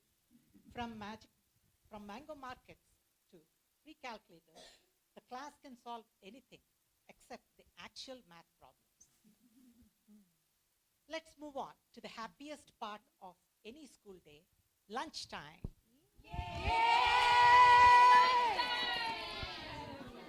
What did you bring? I bring. What do you bring? What did you bring? What did you Where is Vrinda? What do you bring? You did. Can you trade with me? Yeah, sure. Hello. What is this? Is this a classroom or a food court in a bar? Food court. Sorry. What are you talking about? Ma'am, I have got idlis from home today. That's fine. But why are you guys making a mess here? It is a classroom. I got noodles. I have lemon rice with the.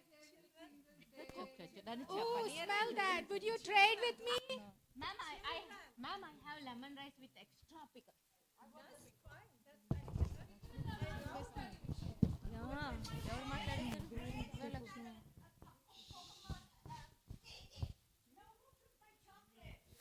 No.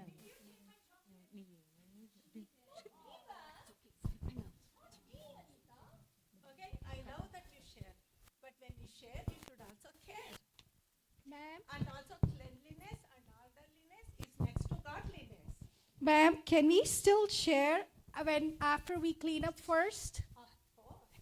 Sharing, when you share with love and gratitude, that food becomes better.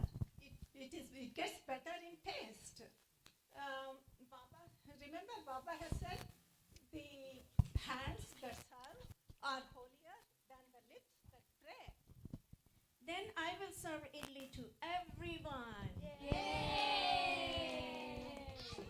Now our class is everyone.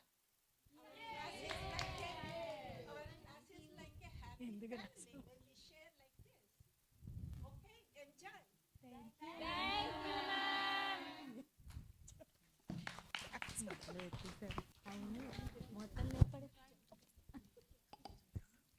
And thus ends the great Indian lunchbox exchange, where idlis meet noodles and friendships are measured in pickles.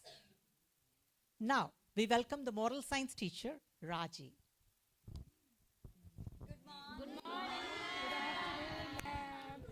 Girls, you just ate lunch, so what is it going to be? That's better. Very good afternoon. So can anyone explain to me as to what you learned earlier classes? Ma'am, we now know how to count mango. We know how to spell big words, ma'am. Like beautiful. That's good. I have a news for you. And we know Listen. how to eat lunch. Listen. Principal Jaya ma'am is coming for inspection. Behave yourselves, okay? Behave yourselves. Good afternoon. How are you doing today? Oh, good. Ma'am, did you eat lunch? Yes, ma'am. Did you all have your lunch? Yes. What did you all have for lunch? Lemon rice. Okay. Now that you told me you all are fine, remember children, being fine means full of faith, integrity, discipline, nobility and enthusiasm. That is supposed to be very good discipline. Okay? What all you all learned today? We learned spelling, ma'am. And passwords, ma'am. Oh, password. Oh my God. It's an innovative memory technique, ma'am. It's 21st century, right? Oh, very Can do. impressive. What else? And we learn mango subtractions, ma'am. Oh. Food sharing practically. Oh. Oh, very experimental learning, children. Thank you, ma'am. We try to follow the 5 human values: truth, right conduct, peace, love, and non-violence, even during the mango math. Oh, excellent work, Raji. Carry on. Bye-bye, children. Please. See you all. You guys were not so bad after all. All right. Now, final lesson. We come to moral science. What did we learn today? Sharing is caring.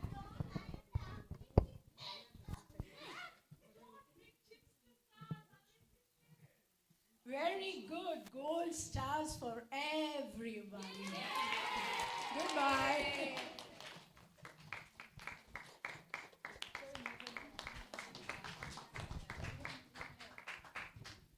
And there you have it, a full day in class 3, complete with laughter, mischief, and moral lessons about mangoes and sharing.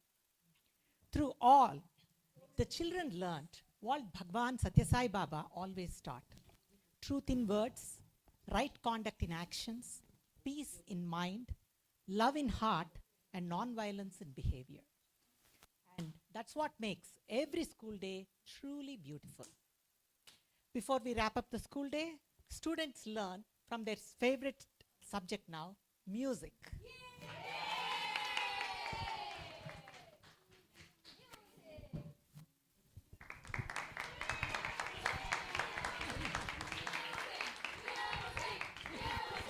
Sai Ram. Hello, girls. How are you doing today? Good. Now we're gonna start with before we do a song. Usually we do some warm up. So warm up. I'll show you. I will do warm up. Oh, no. No, not this kind of warm up. That's not what I'm talking about. I'm talking about warm up. Vocal cord. Vocal cord is right there. So there's a muscle inside there. So we usually sing with the vowel, and in English it's A, E, I, O, U, right? 5. We're going to warm up that. First of all, we do short one. Tackle short. Just follow me, okay? Go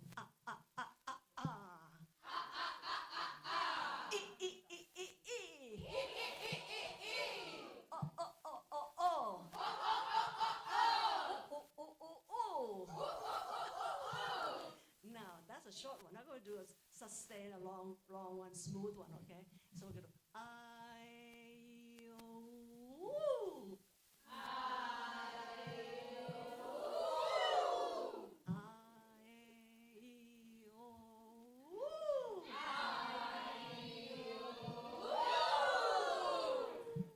Okay, so we're going to put some of these vowels together. You probably know this very special word, A-U-M. A-U-M. What does it refer to? Yes. Om is symbol Om, we do it all the time. Is means the creation. Om is a sound of creation, okay? Now we're going to do Om. The way properly should be is really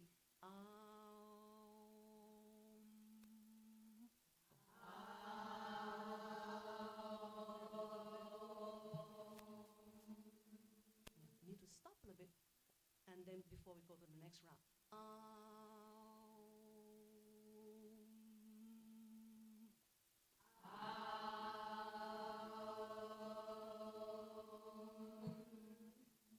Okay, so that's a very good. Now we're going to go to the song after we warm up. Can we put this song right now? The song go like this. You repeat. Just repeat after me. Very simple. Is the one that we do it as a sadhana. Om Shri Sai Ram, Om Sai Ram. Repeat after all this. Repeatedly, we encourage people to do that. We go like this. Om Sai Ram, Om Sai Ram, Hare Hare Krishna, Hare Hare Ram. Om Sai Ram, Om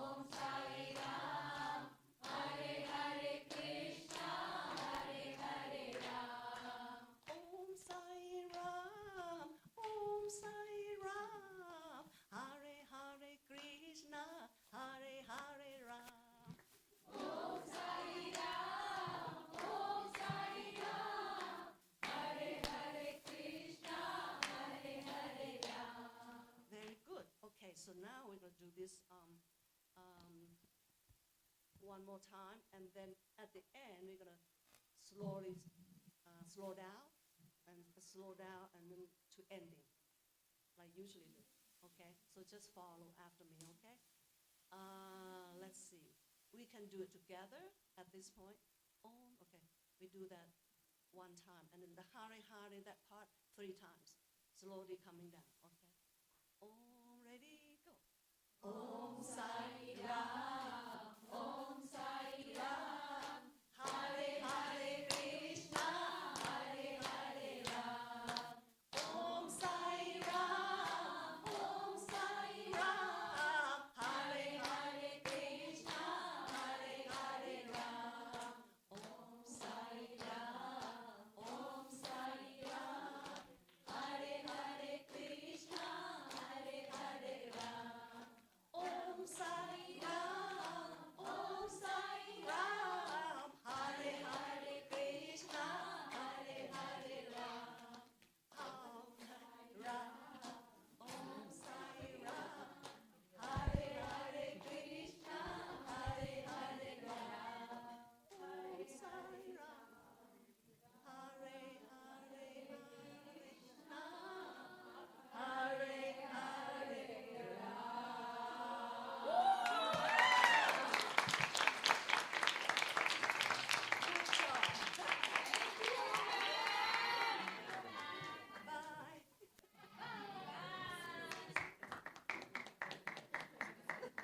And so ends our trip back to third grade.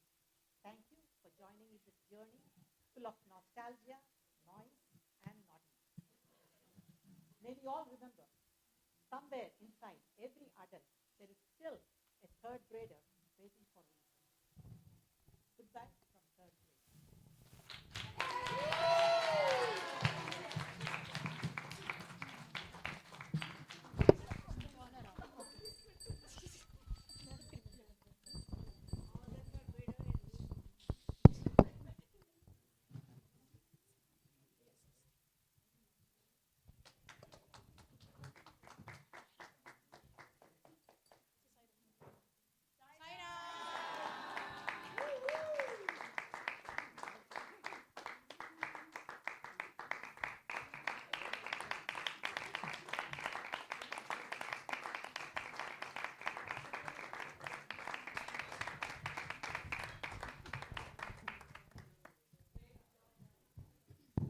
Sairam, that was a wonderful performance by our Sai sisters.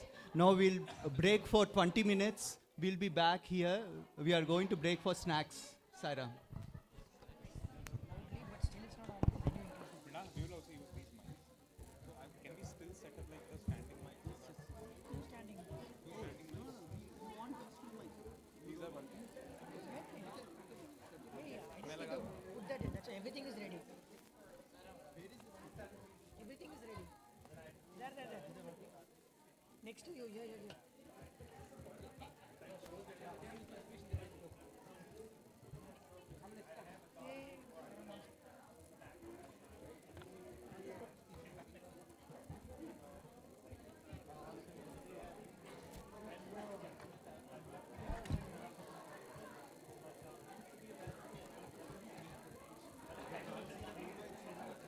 What video? What YouTube video? Yeah, I'm watching now live. What do you mean? Like on Zoom they are not. Yeah, what do you mean? Now it went. It was there all this time.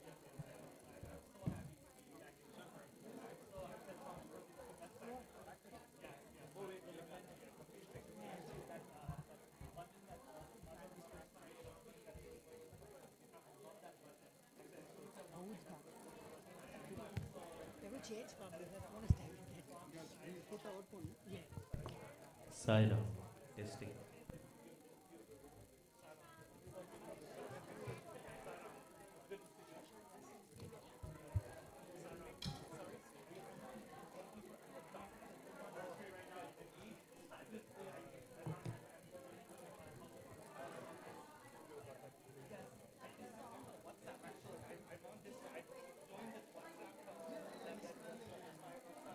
Yeah, so I have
I'll give you the.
Charlie, can you move that projector? No, this one. No. Only the stand. Yeah. Oh, not much. Yeah. Thank you. Okay, you need mic? How many people will you have? Okay, take this one. Or you can mark up. Or you wanted this one?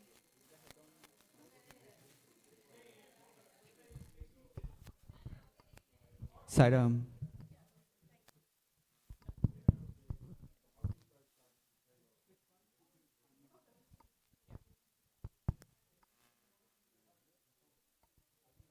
Sidearm.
Hello.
Sairam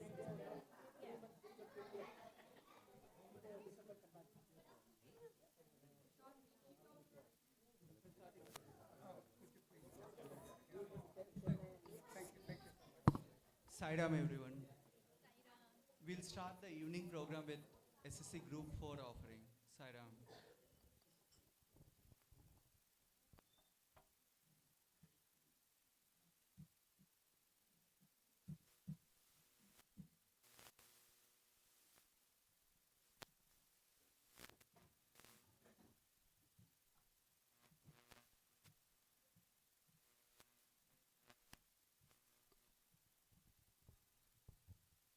Sairam, we have Brother Hari, SSC Group 4 teacher, joining in from Zoom.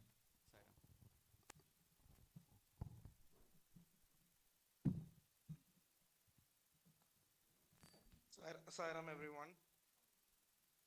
We offer our humble pranams at the lotus feet of Sri Bhagavan Sri Sathya Sai Baba.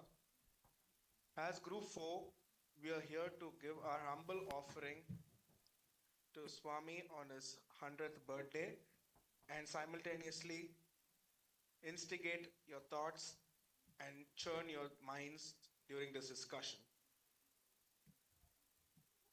Next slide. Now.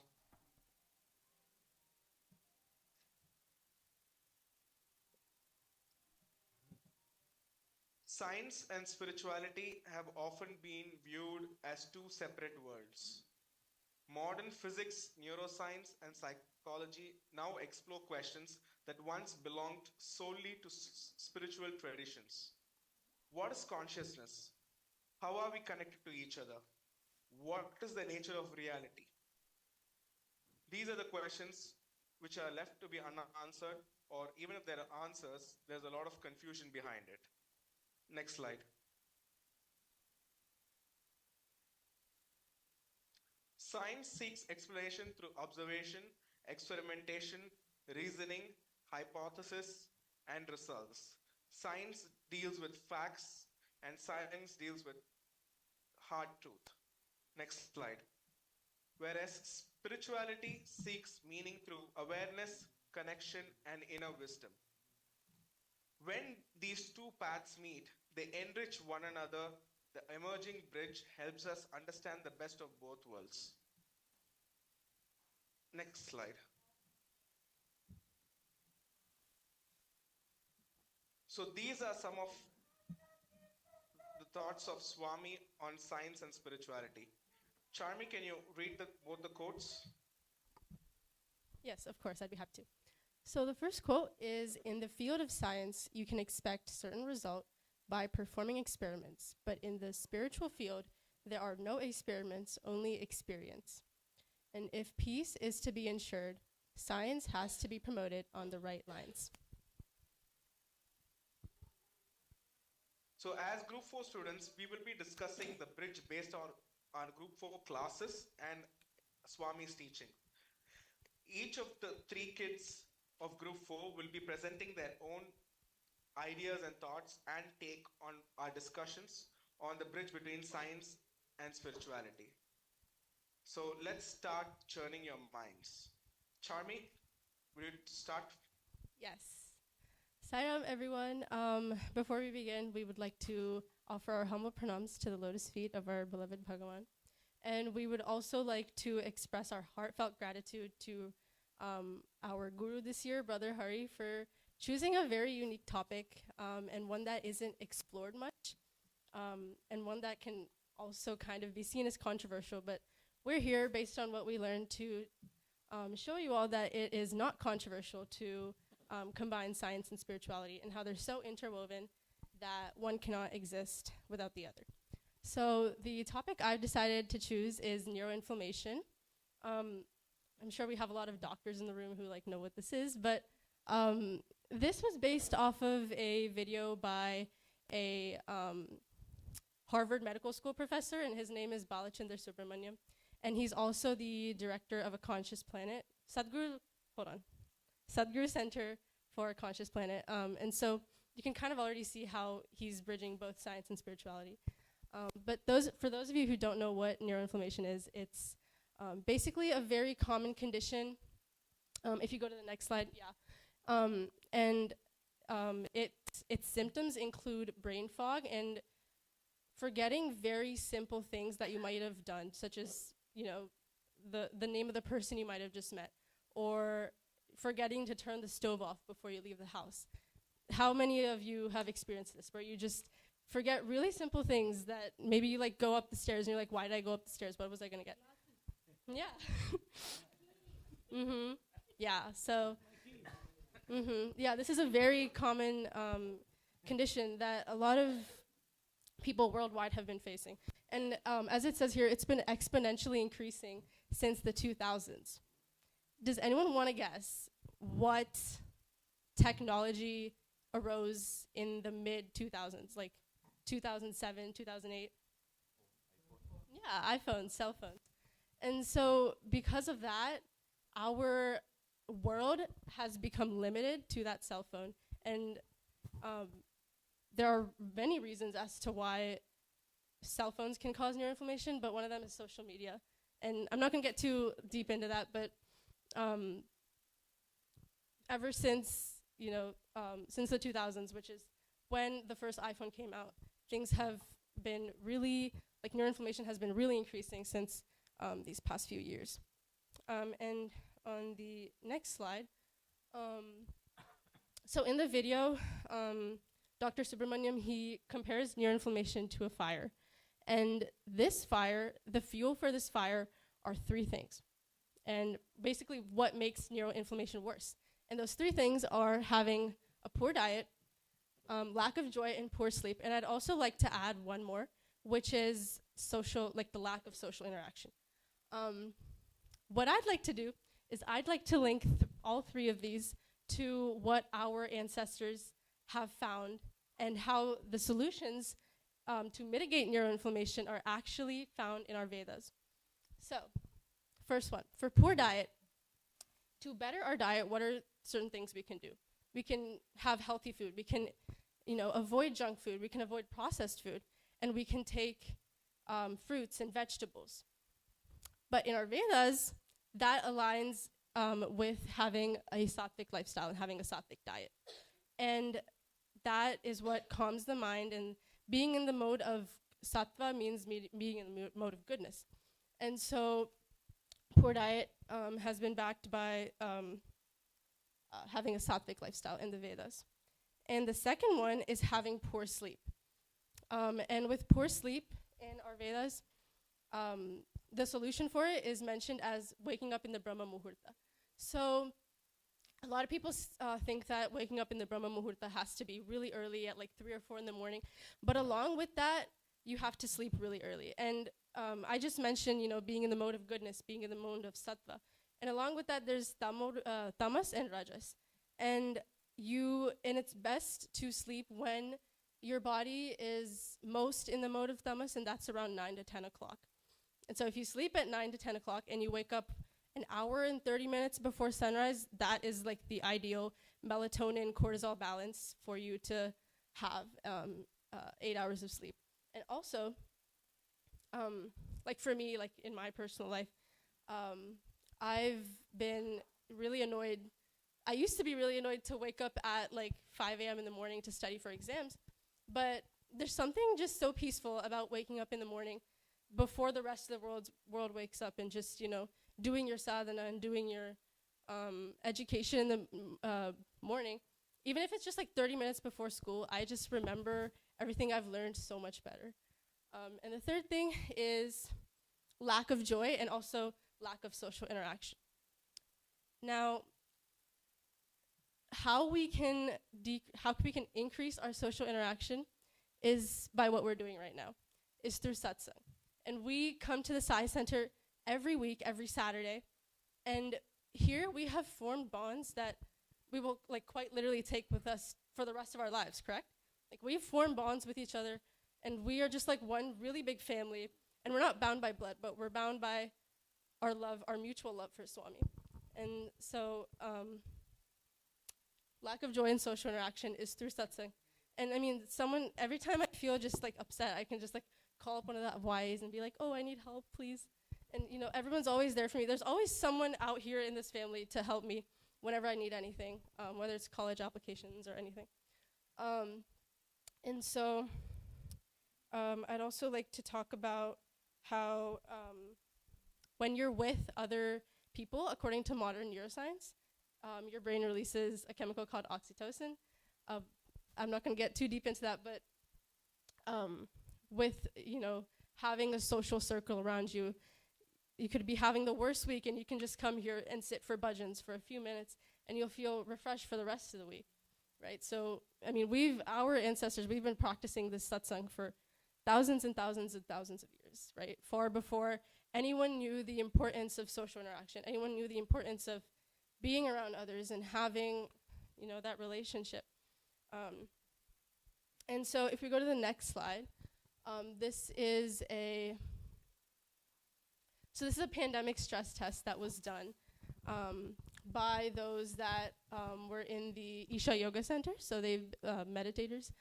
And you can clearly see that those who did yoga, so there were 5,000 meditators and 2,500 controls, so people who didn't do yoga. And those who did yoga, their perceived stress scale was much lower. You can see it's like the red.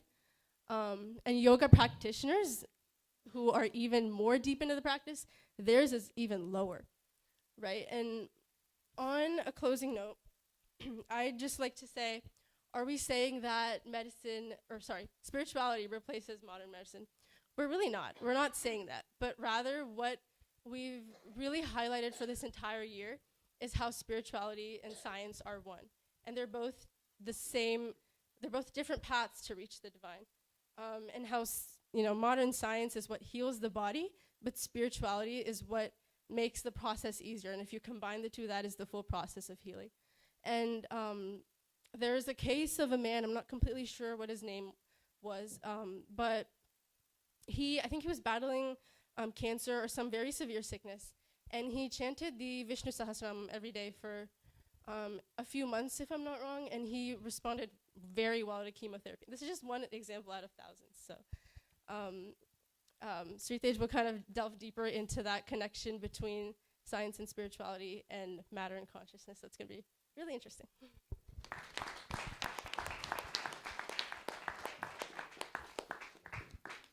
All right, Sairam. So continuing Charmi's discussion on how science bridges with our ancient knowledge, I kind of wanted to look at a completely different perspective, and that's through one of the greatest scientists of all time, Max Planck. Max Planck was considered the father of modern quantum mechanics, and he even won a Nobel Prize for his physics work, which was incredible, and even informs a lot of our modern technologies today. But the thing about him that I really resonated with or was really interested by was actually how spiritual he was, despite how rigorous his scientific endeavors were throughout his life. And Planck had this fascinating philosophy that science doesn't drive you away from spirituality the more you do it, but it actually pulls you towards it. I'm going to be talking about that a bit more in the next couple of slides. Next slide, please. All right, so to fully understand his spiritual depth and impact, we first need to look at his scientific legacy and what did he actually do. And so one of the main innovations of Planck was the Planck's constant, which is often found in quantum mechanics for the physics lovers here. And it basically says that energy is found in these discrete packets instead of just this continuous flow. And so before Planck, a lot of scientists had this idea that energy was very continuous and it was very smooth. But after Planck's insights, people started to realize that there's these fundamental units to the entire world almost, and that a lot of this might not just be random. And so looking into some of the actual modern contributions he had, we can see he made lasers, semiconductors, the phones that you're using right now, all the way to MRI machines that doctors use. And so his impact has transformed many sectors across the entire world. Next slide, please. And so here's the part that really fascinated me. While he's this scientific genius, at the same time, he was also very spiritual.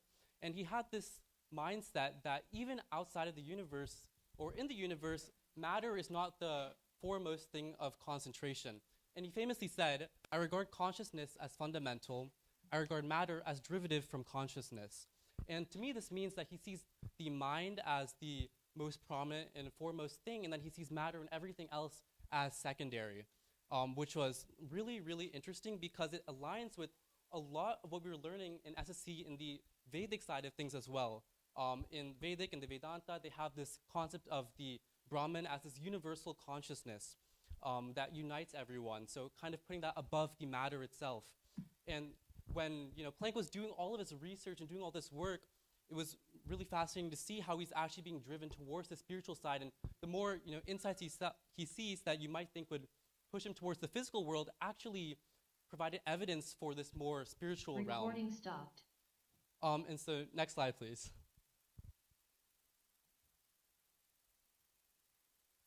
And so one of my favorite intersections between two fields, and also most surprising one, is quantum mechanics and ancient Vedic thought.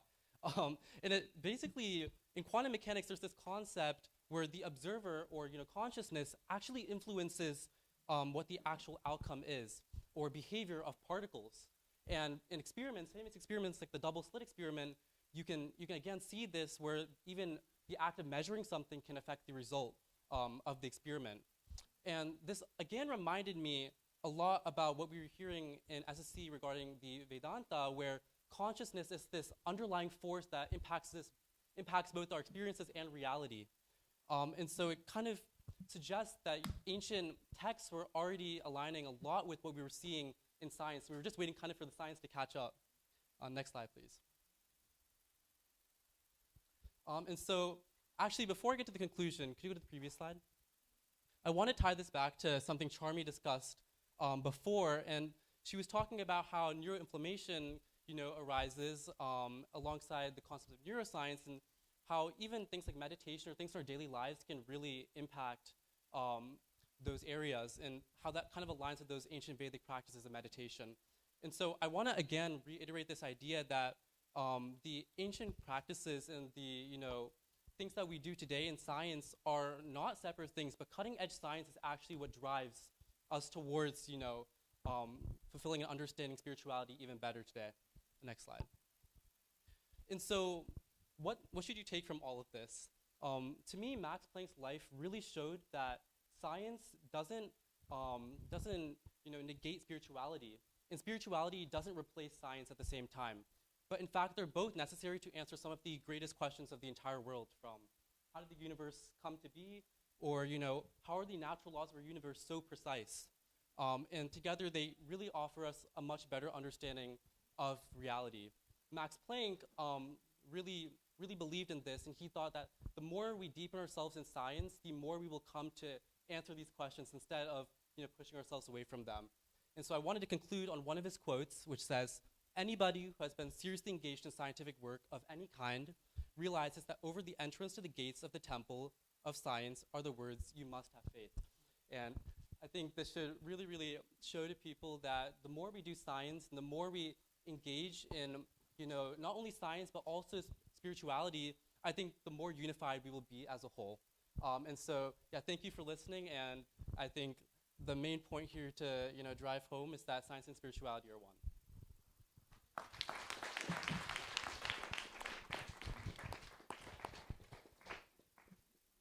Sairam all.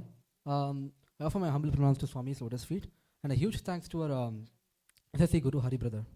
So today I'll be starting with my intro for science and ancient spirituality, which I believe are interconnected. For thousands of years, humans have been trying to understand the universe and the human soul.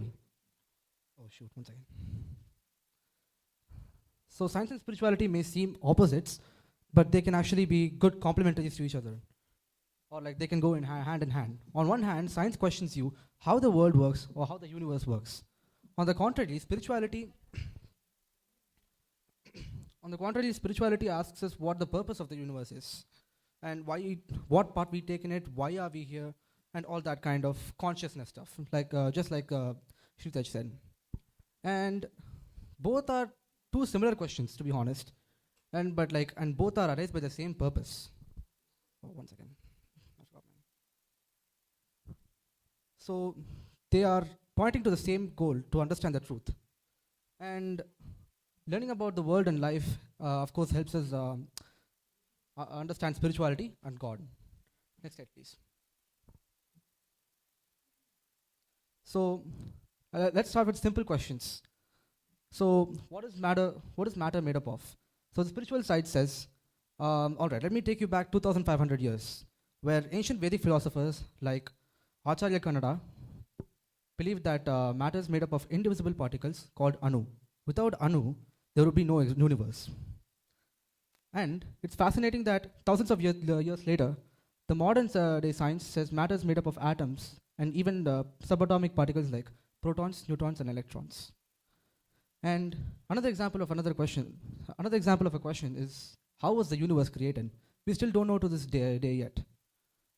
And so the spiritual side says the Vedas say the universe is controlled by Brahman, the founder of all.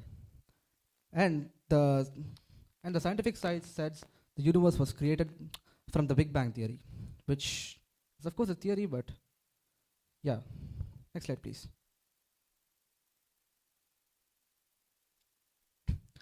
Okay, so let's consider the creation of the, Throughout history, great thinkers have noticed the connection between natural laws and deeper meaning. So for example, Galileo, the infamous scientist known for his great physics work, discovered that the earth spins and moves around the sun, giving us the day, night, and seasons. He studied why the earth moves and found that natural laws, not just randomness, controls everything. And he realized these natural movements reflect a hidden divine power, which he basically just called God. And next, Antoine Lavoisier, a famous French chemist, for his work in law of conservation of mass, he emphasizes the matter can be created nor destroyed, but energy may change forms. We all know that the chemical form is H2O. We need both hydrogen and oxygen to combine water. And the hydrogen and oxygen are the tiny indivisible particles called Anu, and they combine to form the water. And this leads into my quote that Swami says, nothing can exist without a cause. The effect gradually changes. That which changes is science. The changes causes spirituality. He said this in his summer discourse in 1995 in Prashanthi Nilayam. Next slide, please. So let me introduce to a new discovery in physics in 2012. This was discovered in the Large Hadron Collider at CERN, in like the Franco-Swiss border. And so right now we all know protons, neutrons, and electrons make up an atom. But recently scientists found that Higgs boson is a fundamental particle associated with the Higgs field, which gives mass to other elementary particles like electrons and quarks. So researchers called this the God particle, not because it was,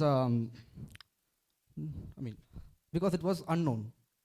And wait 1 second, I forgot. So, of course, the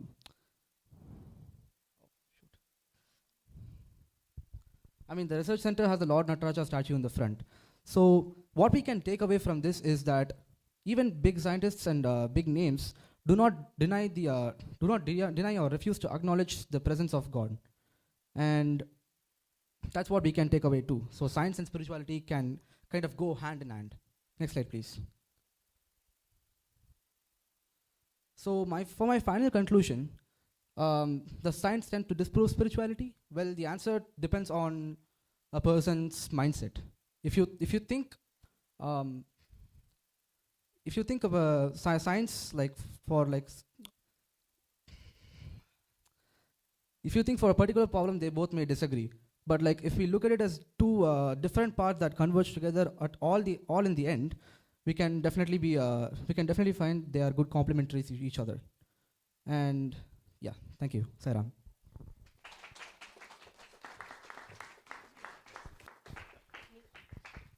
Okay, guys. Thank you so much for listening. Does anyone have any questions, comments, observations, anything you'd like to add, especially the doctors in here? I would love to hear from you. Oh, yes, of course. Yeah. Yeah, please. Yeah.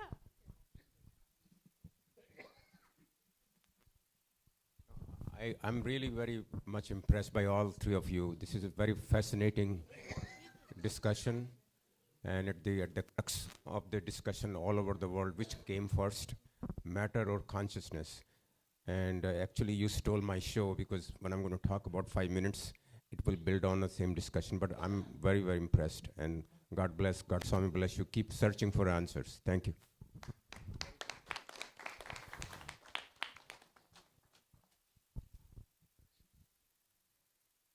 This is on behalf of Brother Hari. This is a little token from U4.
If I could add to it, it's not a question but just a comment.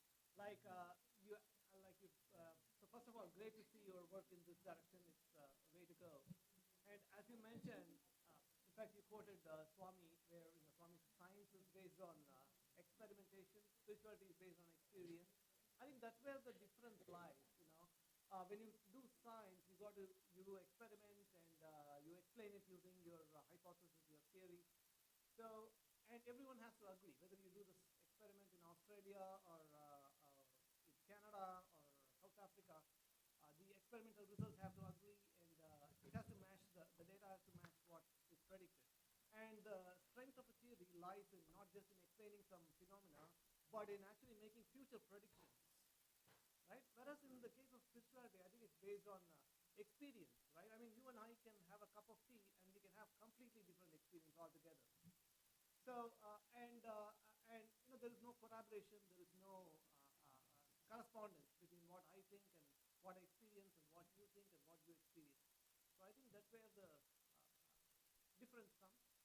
And both of us live in the physical world. So that's where the that's where we are. That's where they are the same, and that's where they are different. That's my 2 cents.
Going outward, scientists are able to achieve so much, with this cell phone and computers and all. Eventually, they'll get there.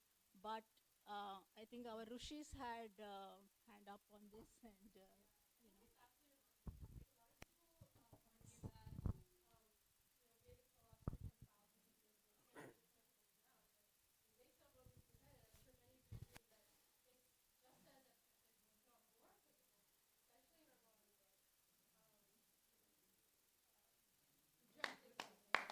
So we are officially inviting Group 4 for study circle. We'll publish the dates and we'll continue this conversation. So, Sai Ram.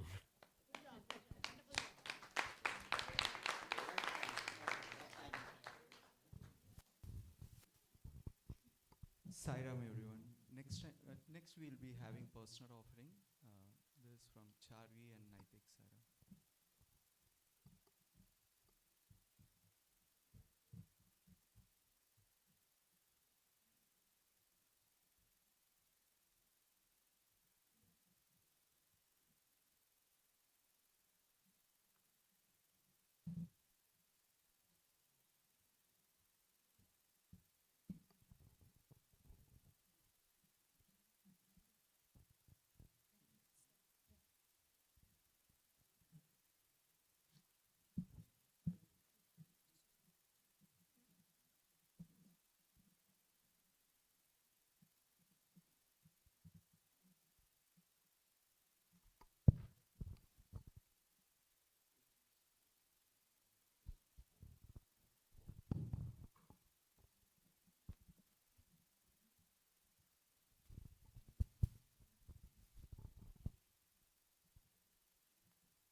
Swami, we offer our utmost pranams at your lotus feet.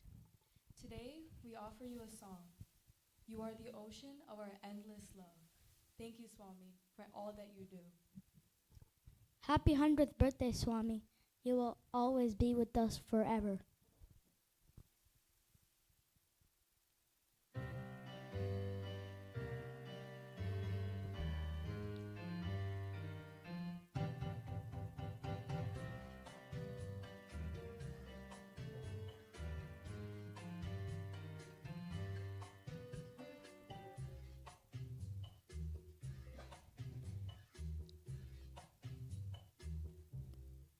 Sai, you are the ocean of love. Sai, you are my teacher and guide. I want to stay in your arms, learn the wonders of life. Sai, you are my heart and my soul. Sai, you are the love that I own.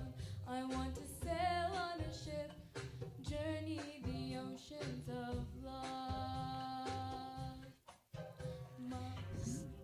Yes, I want to learn to do your service always.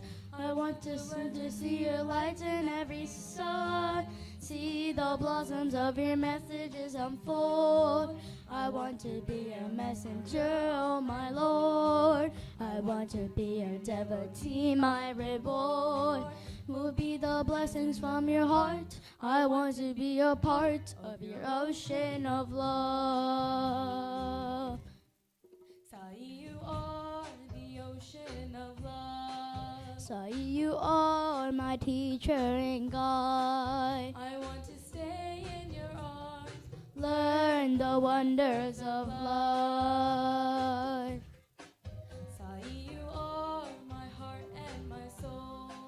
Sai, you are the love that I own. I want to sail on a ship, Journey the oceans of love. my life is not as complete without your loving grace that I need.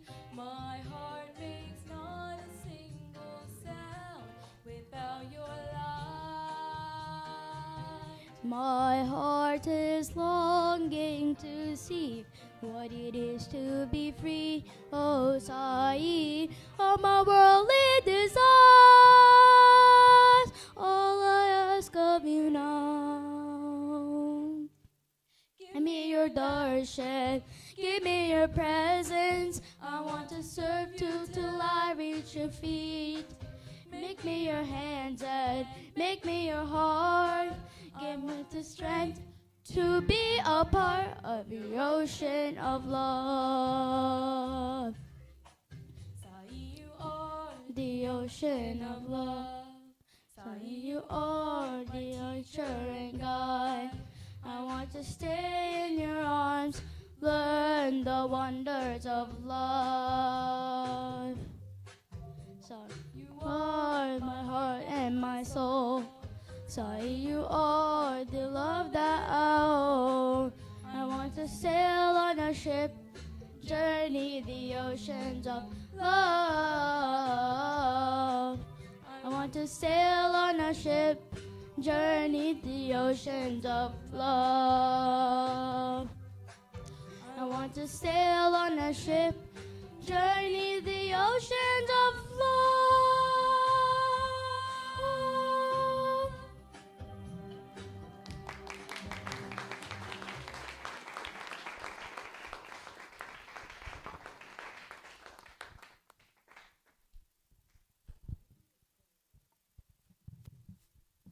Sairam. Next up we have Brother Venki offering.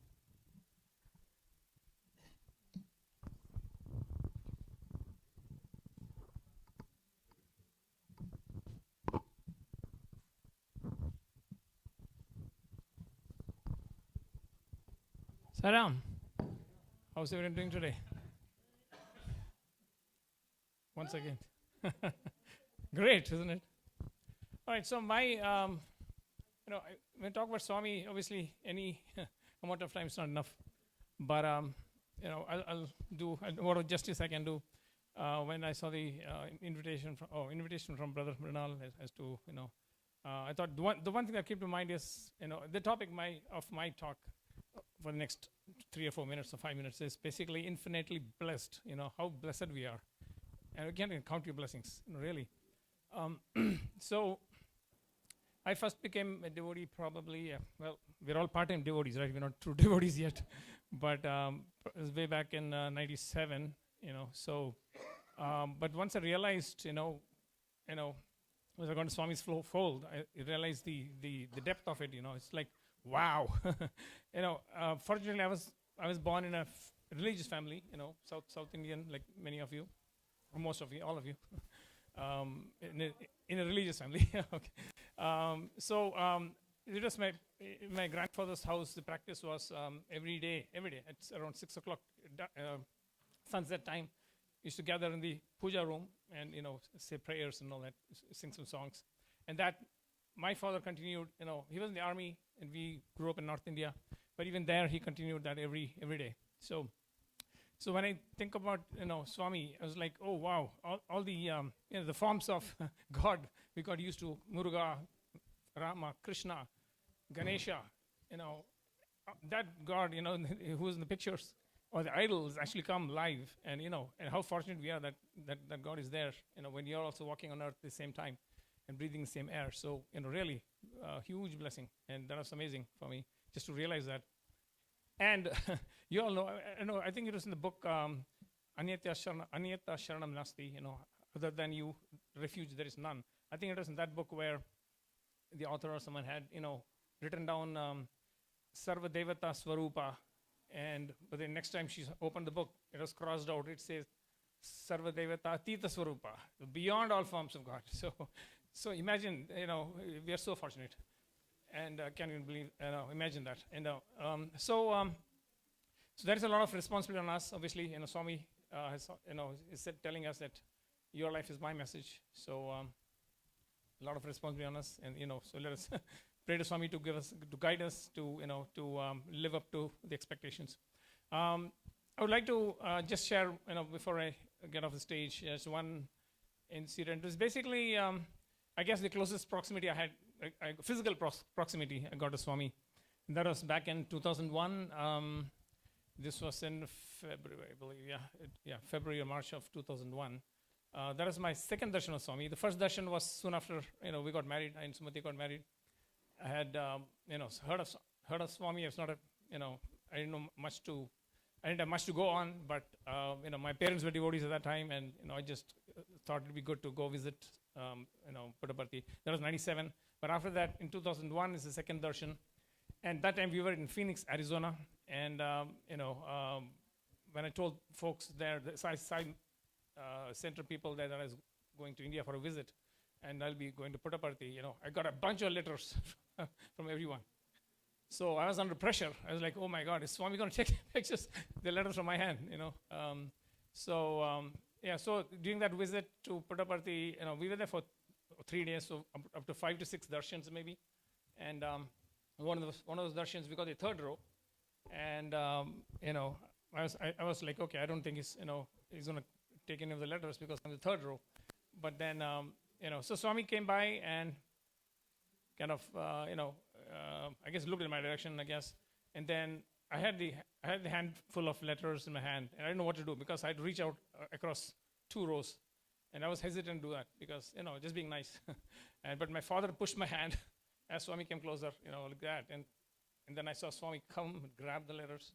So that is a fantastic experience. But I was more happy for the people who had sent me the letters, So at least I thought when I go back, I can tell them, Swami did take your letters. So, but so there's a lot more to talk about. And, with Swami's blessings, I had the good fortune to experience Swami, everywhere, and and a lot in dreams as well. So, but I'll save that for another time.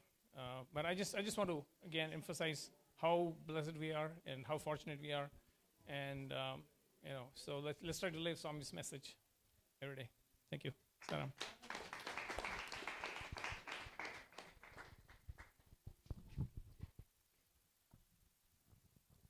Sairam, next up we have Brother Shashank doing personal offering.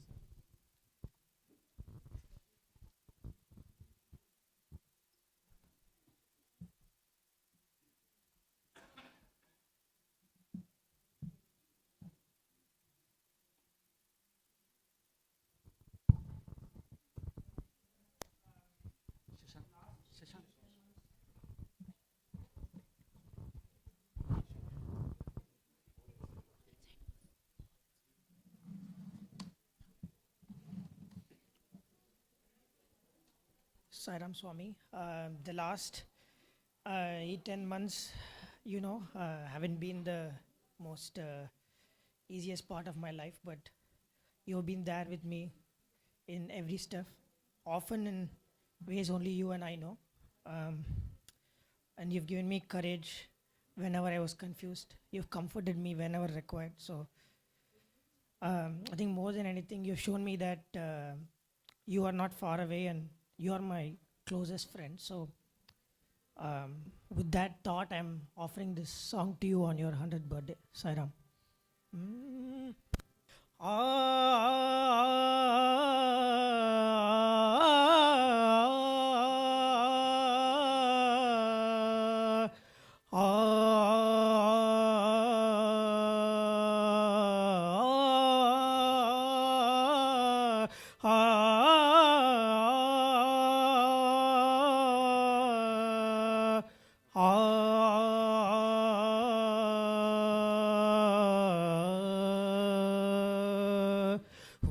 నేస్తమా ప్రియమైన బంధమా ప్రేమకు రూపమా మా అందరి ప్రాణమా నేస్తమా ప్రియమైన బంధమా ప్రేమకు రూపమా మా అందరి ప్రాణమా ఓ నేస్తమా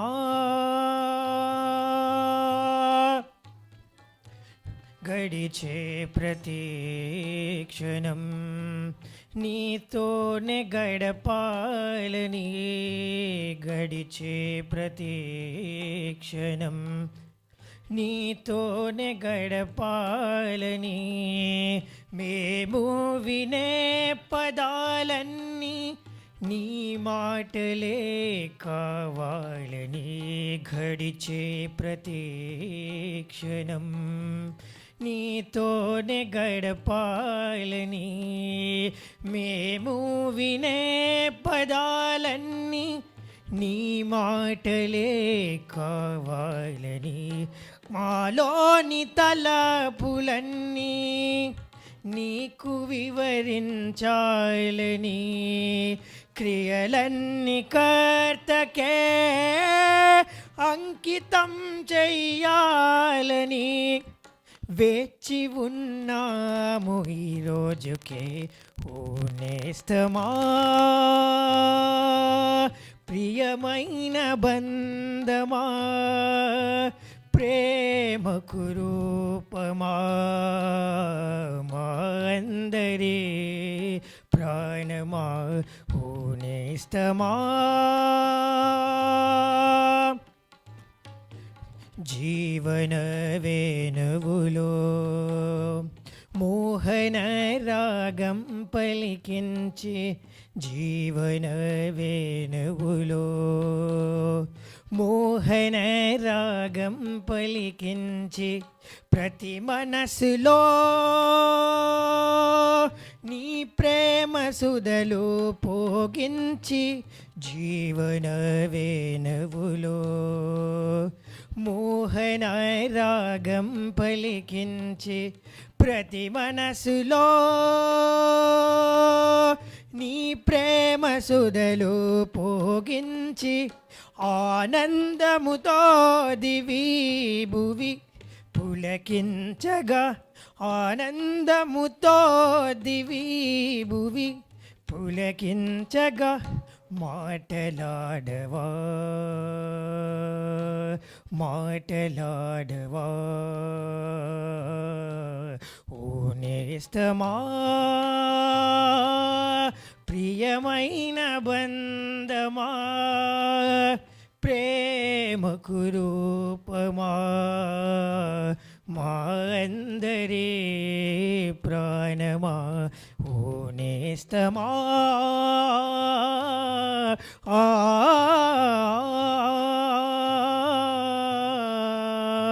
ఆ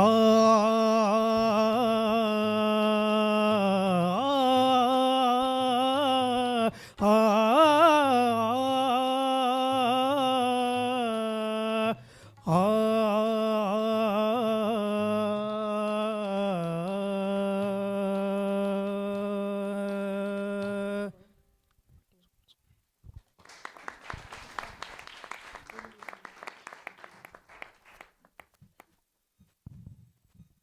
Sairam. Next we have Amrita doing a special offering. Sairam.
Sairam, next up we have SSC Group 3 offering.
Sairam, Sairam.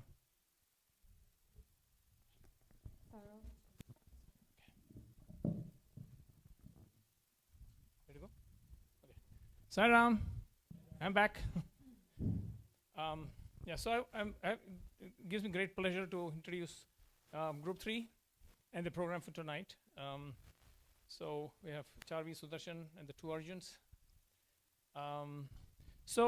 The topic, well, the subject that Swami has chosen for them is his story, his legacy. So this is a presentation on Swami's life, but they'll be showcasing a couple of key events from Swami's life, and also focusing on the key messages that Swami has, his legacy for all of mankind. So, so without further ado, I'll offer the floor to Group 3. Sairam. So, on this auspicious occasion, SSC Group 3 would like to offer our most loving pranams at the lotus feet of our beloved Sai Baba. And as Venki Uncle said, today we are going to offer a musical presentation titled His Story, His Legacy.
यदा यदा हि धर्मस्य ग्लानिर्भवति भारत अभ्युत्थानम् अधर्मस्य तदात्मानं सृजाम्यहम् परित्राणाय साधूनां विनाशाय च दुष्कृतां धर्म संस्थापनार्थाय संभवामि युगे युगे. In the Bhagavad Gita, chapter 4, verses 7 and 8, the Lord has proclaimed, "Whenever and wherever there is a decline in righteousness and a rise of unrighteousness, O descendant of Bharata, then I manifest myself to establish virtue, to destroy evil, and to save the good, and to re-establish the principles of dharma. I appear on earth from age to age." In the Treta Yuga, the Lord manifested as Rama to vanquish evil in the form of Ravana. In the Dwapar Yuga, the Lord manifested as Krishna to vanquish evil in the form of Kamsa. And now, in the Kali Yuga, the Lord has manifested as Sathya Sai Baba to vanquish evil in the form of anger, hatred, jealousy, selfishness, greed, lust, and ego within man. He has manifested as love in human form for the spiritual transformation of man by cultivating the 5 human values of truth, right conduct, peace, love, and non-violence. Here is a glimpse into his story and his legacy for all of mankind. Let us begin with Swami's reincarnation through his chosen mother with the song Ishwarama, Divine Mother of Sai.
And thus was born Satyanarayana Raju on November 23, 1926 in Puttaparthi, a small village in Andhra Pradesh.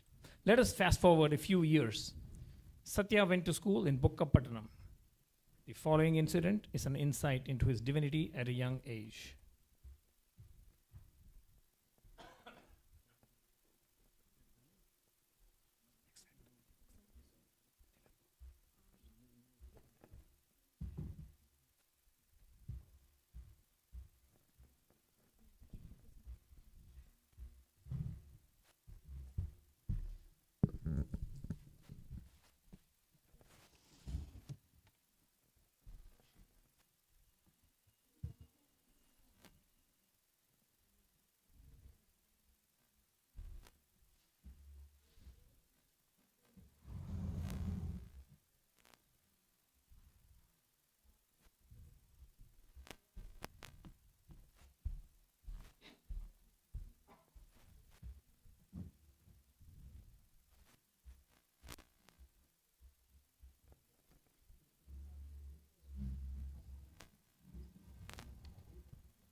Ma'am, but I already know the lesson.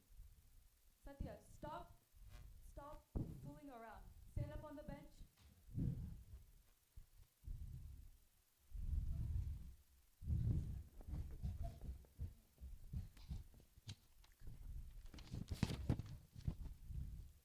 What is this? Whenever I'm trying to stand up, the chair is coming with me. The teacher for the next class, Mehboob Khan, shows up. Wow, I have become unstuck from the chair. How does this even happen? Thus, young Satyanarayana showed a glimpse of his divine powers to the world.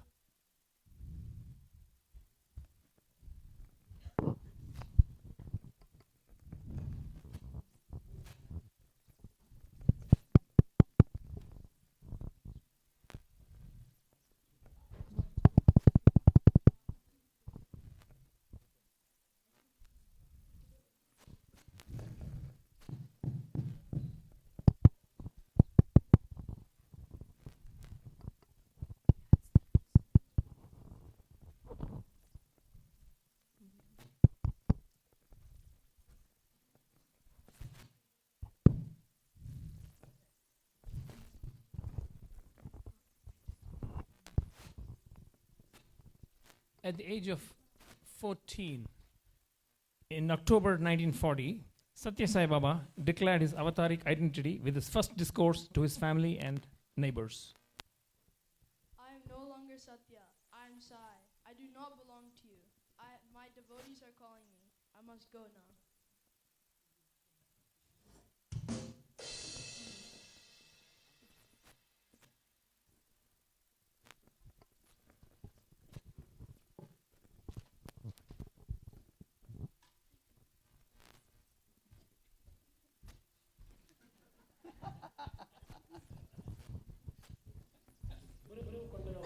నేను ఉరవకొండ ఆంజనేయులు అనేటువంటి ఒక తోట పెట్టుకున్నాడు. Anjaneyulu has some ఆ garden there. తోటలోకి నేను వెళ్ళాను. Swami went in there. వెళ్ళి ఒక గుండు పైన కూర్చున్నాను. There he sat on a boulder. వచ్చిన వారందరికీ ఒక బోధ చేస్తూ వచ్చాను. Bhagavan started Manasa teaching. బతరే గురుచరణం దుస్తర భవసాగర తరణం. That was the first teaching of Bhagavan given to humanity. Manasa bhajare guru charanam dustara bhavasagara taranam. మానస భజరే గురు చరణం దుస్తర భవసాగర తరణం.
After Swami declared himself to be God, he continued to spread his teachings on human values to all of his devotees.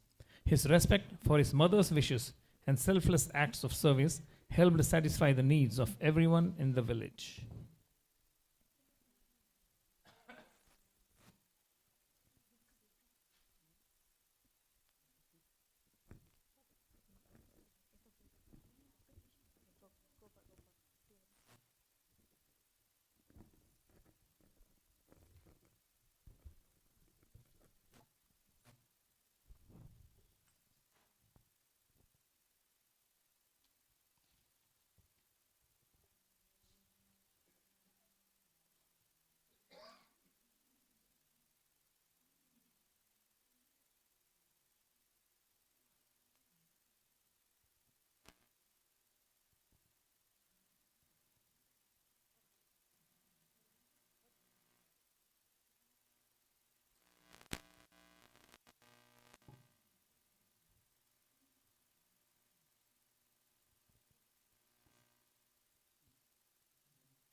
Why fear when I am here?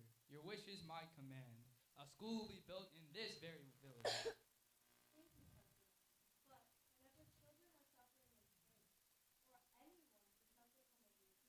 They have to travel far distances just for care. You're so humble. You don't wish for a palace, but a place of healing. A hospital shall be built in this very village, and we shall take no money. My worries fade, Sathya, but still one remains. In the summer, the Chitravati wells run dry, and women struggle for drinking water. The village shall receive water, but other villages will also receive water. Your 3 wishes have become my 3 greatest missions for humanity. Thank you, Sathya. Thank you. And by divine will, these testaments to his pure love for one and all manifested. Schools, colleges, hospitals, and water, free for all. General hospitals, super specialty hospitals, drinking water project, Sri Sathya Sai College for women, men, the high school, and so on. His lasting legacy, though, is the inner transformation he has brought about and continues to bring about in millions all over the world through his messages of help ever, hurt never, love all, serve all. SSE Group 3 ends this presentation with the following song, I Only Have One Message for You.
Saram.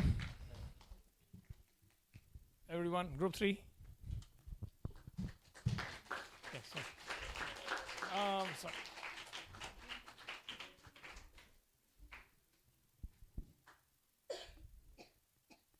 All right, so let's do Arjun.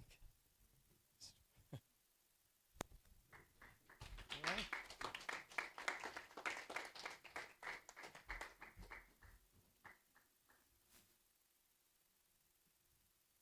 Sudarshan, good job. Awesome, Charlie.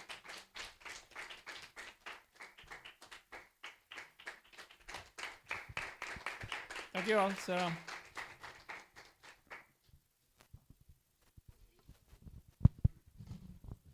Sairam.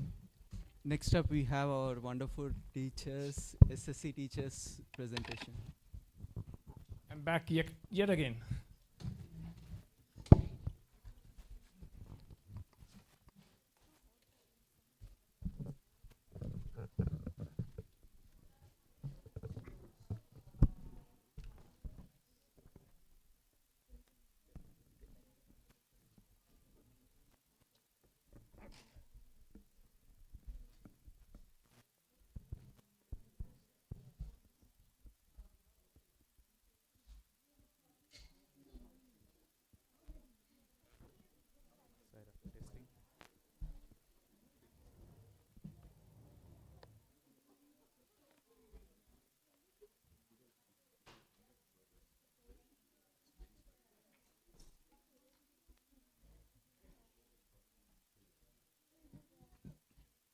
Testing.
Sairam everyone.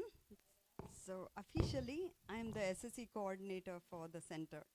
And I requested all the teachers to make a presentation along with me, including me. And I totally appreciate that they did not trouble me to do any kind of practices with them. I was just really busy last few days. But I thank Swami for the opportunity to present him something we lovingly want to offer at his lotus feet. So all of us teachers together presenting a beautiful, sweet, small play. SSC group 1, 2, 3, and 4 teachers. Swami has always said, love all, serve all, help ever, hurt never. But how often do we really use these core values in our life? So we want to present you something that's based on random acts of kindness that every situation that our sisters and brothers have put together will show. So please welcome our teachers. Listen and watch to be inspired.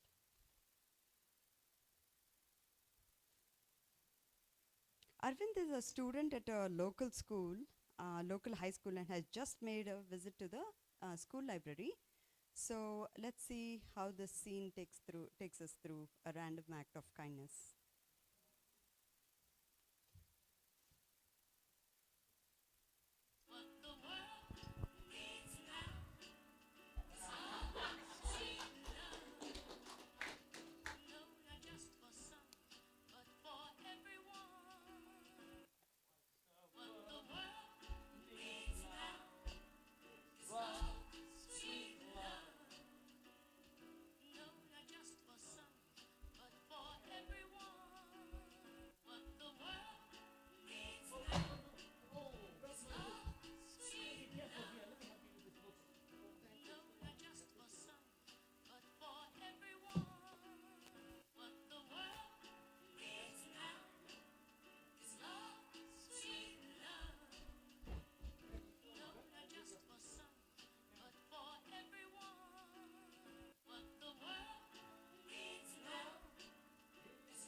It's the next day at school.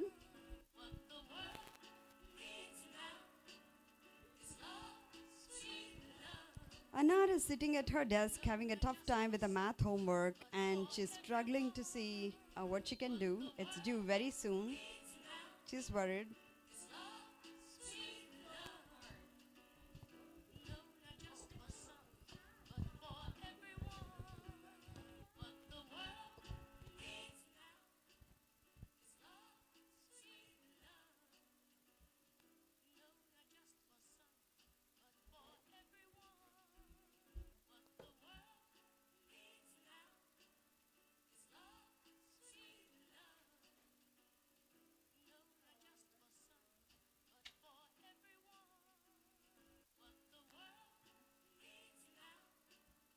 The next scene is about Charu in the school cafeteria. She does not have any food in front of her.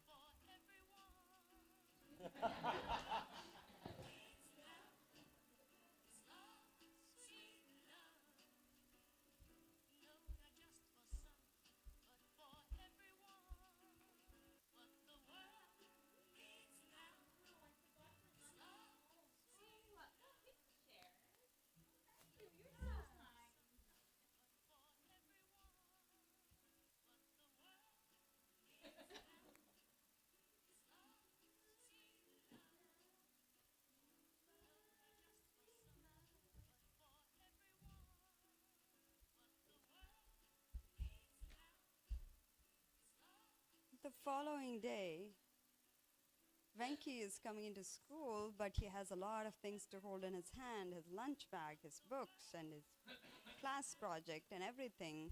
He's struggling with it.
Baba says, look out for that opportunity to help, and that help has to come from the heart. Our human nature is to help. So, Sai Ram, love all, serve all. Thank you, everyone. Sai Ram.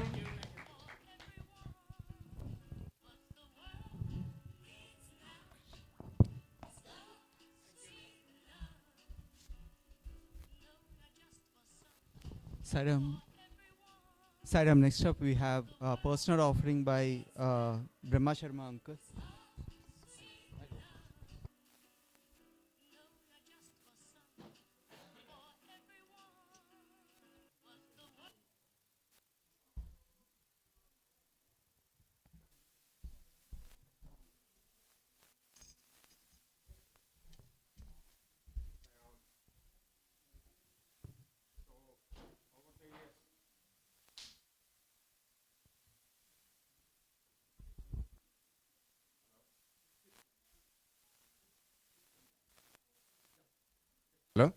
Over the years, you have heard a lot of stories of my personal trips and personal experiences. But this time, I want to share something different, maybe a little bit professional nuggets that over the years I have collected, learned from Swami's hospitals and my own profession of cardiology. So a few months ago, as you know, there was a World Congress of Cardiology in Prashanti Nilayam. It so happens that they had 25th anniversary, and Swami had 100 years of centenary celebrations. It was just a cosmic coincidence, whatever you call it, that they chose Pittsparthi, a small town from all over the world, to celebrate this important event. And in that event, there are some speakers who talked about the connection between heart and the spirit. And my next 5 minutes will be on the summary of this important connection, spiritual heart and physical heart. So, as you know, before Swami came, we all used to think about God is the doctor. You know, Vedyo, Narayana, Hariho. But when Swami came, Swami became the doctor. And the next 5 minutes, some of the nuggets and teaching will be based on what he has taught us, what we have tried to use in our daily practice. Next. So, body is the temple. Body is the temple, but the heart is the seat of Swami. So that's a spiritual heart. Next. Now, there are two kinds of heart. You all know about the physical heart that we all suffer, feel, locate, and die from. But the spiritual heart, that concept is very undefined, very vague. But if you study the traditions and cultures of different continents, there is always some concept of a spiritual heart. They call it a seat of consciousness, seat of willpower, divine center. Swami, in some of the discourses, has described this spiritual heart, Hiranya Garbha. Remember, if you have been to Pittsparthi during Shivratri time, which I was blessed to be there a few times, you can see the Shivlinga coming, and he described the Shivlinga as the heart, the spiritual heart of the universe, the cosmic egg. The physical heart on the other side. And there's a connection which has been more and more recognized now, that there's a connection between a spiritual heart and a physical heart. Actually, coming back to quantum entanglement, if there is a case of quantum entanglement, it is there. Because at the deepest level of consciousness, we are all one, connected by Swami's love, the universal love. Thereby, a classical case of quantum entanglement, because if one suffers, we all suffer. When we change, we can feel the pain thousands of miles away. At that level of consciousness, there is a quantum entanglement. Next. So what does the physical heart do? As some of the people who are in kindergarten, they don't know what the physical heart do. Physical heart actually beats 100,000 times a day. 35 million beats a year. And 2.5 billion beats over the course of life. So it's a very constant pumping source of energy, keeps us alive, and it about 2,000 gallons of blood every day. The physical heart pumps blood to keep all the organs, make sure they function, they produce the metabolites that we need, and keeps us going. And it nurtures all the things, because when it allows the function, according to the dharmic nature, if there is no pumping, if there is no circulation, you will have a blood clots, strokes, and heart attacks, and we die. Next. So what did the spiritual heart do? Now, spiritual heart pumps love to all without discrimination. And it gives you an energy of love that inspires the recipients to function in accordance with their true dharmic nature. And if this love does not flow, the individuals, the families, the communities, the societies, and the whole world suffer. You can see that. Next. So what are the symptoms of a physical heart disease and a spiritual heart disease? Now we all know the physical heart disease presents with chest pain, shortness of breath, palpitations, swelling in the legs, and sometimes even a heart attack and death. But the spiritual heart, the questions come in your mind when you grow up, like, who am I? where am I going? Why am I on this earth? What is the purpose of my life? What is the meaning of my life? Why even I'm here? These kinds of questions, called spiritual angst, they come to us from time to time. And this has bothered us, probably all of us at some time in our life. That's why we're all here looking for the spiritual answers. So those are the symptoms of a spiritual heart. When you have this angst, this loneliness, lack of meaning. Next. So the risk factors for the spiritual heart and the risk factors of cardiovascular or the physical heart, there's also connection at some level. The enemies of the spiritual heart health are, you all know 6 enemies: kama, krodha, lobha, envy, and ego. For the physical heart, because of the sanskaras, you call them genetic imprint or epigenetics, you develop high blood pressure, obesity, lack of sleep, snoring, high cholesterol, high sugar, and all kinds of risk factors that call physical heart.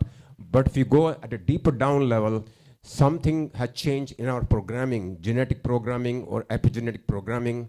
You can call it karmic programming. That's why we all born lazy, don't want to listen, don't want to compete, don't want to exercise, don't want to listen to our parents, and we indulge into tamasic nature, eat junk food, processed food, and all kind of junk, and we develop the heart disease. The root cause, I think, is in our evolutionary traits and in our evolutionary habits. Next.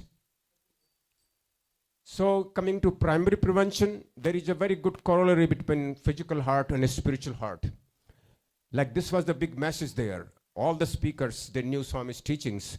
So almost every speaker started with the disease, heart disease. No matter what the theory of the day is, everybody was quoting Swami's eternal theory, hurry, curry, and worry. And everybody was saying that if you want to prevent a heart disease, you have to start early. So start early, drive slowly, and arrive safely, whether it's spiritual heart or a physical heart. Spiritual education, like a Bal Vihara and SSC classes where they teach you values and sanskaras and human values that we all talk about, those are the foundations. And if you have those basic foundations, you will go a long way in making sure your physical heart is also healthy. Next. The spiritual heart prevention is a diet that we talked about in the previous conversation, sattvic diet, yoga, meditation, and chanting. They keep the synchronized body-mind connections. They keep your internal milieu, your internal states in very harmony with body, mind, and spirit. And when you have that state of mind, then you also can be easily enter into physical heart with the diet also, plant-based diet or Mediterranean diet or other heart-healthy diets, and exercise, medication instead of meditation, and then chantings for people who smoke and cannot quit smoking. Next. Next slide. So the diet, as you know, for a spiritual heart is sattvic diet. And that the diet that you take through all the senses, sight, sound, smell. So that is a spiritual diet that you imbibe from all the sensory organs. The physical diet is Mediterranean, vegan, portfolio diet, and organic and unprocessed food. As you know, in the newspaper nowadays, you've heard about that India has 4,000 increase of obesity, 4,000% of obesity because of this processed food. So the processed food is a killer, is a #1 cause of obesity, diabetes, and heart disease all around the world. So we have to be very careful what we eat, not to the spirit, not only to our senses, but also in what we eat on a daily diet to keep our both heart healthy. Next. So exercise, what could be the exercise for a spiritual heart? Of course, seva, prayers, satsang, daily prayer of gratitude. If you want to keep your mind and heart and spirit in balance in the morning, then the best thing you can do is to wake up in the morning and have sense of gratitude for 3 people in your life. And that has been shown scientifically to keep your all day long, keep your peace of mind, keep your neurohormonal systems, inflammation, everything is down that Charmi was talking about. Every morning, just thank 3 people who you have been very grateful to. Of course, chanting and training and reading scriptures, all are very good for your spiritual milieu. For physical side, brisk walking. If you cannot even run, at least walk. If you cannot do an intense exercise, you can just walk regularly. And then when we get older, in my age group, you have to pay attention to both the strength training, not only just walking, but the strength taking. Any kind of walk, jogging, swimming is all helpful for you. Whatever is good for your heart is good for your brain and good for your spirit. So that's another example of quantum connection, that there is nothing separate. Whatever is good for your heart is good for your brain and good for your spirit. So all these health systems are connected. Next. So in conclusion, I just want to say that the body is the temple of the heart, and the heart is the throne. World is its mansion. When our spiritual heart is healthy, then our physical heart becomes healthier. Our family, our community, society, and the whole world becomes happy and healthy. Jai Sai Ram.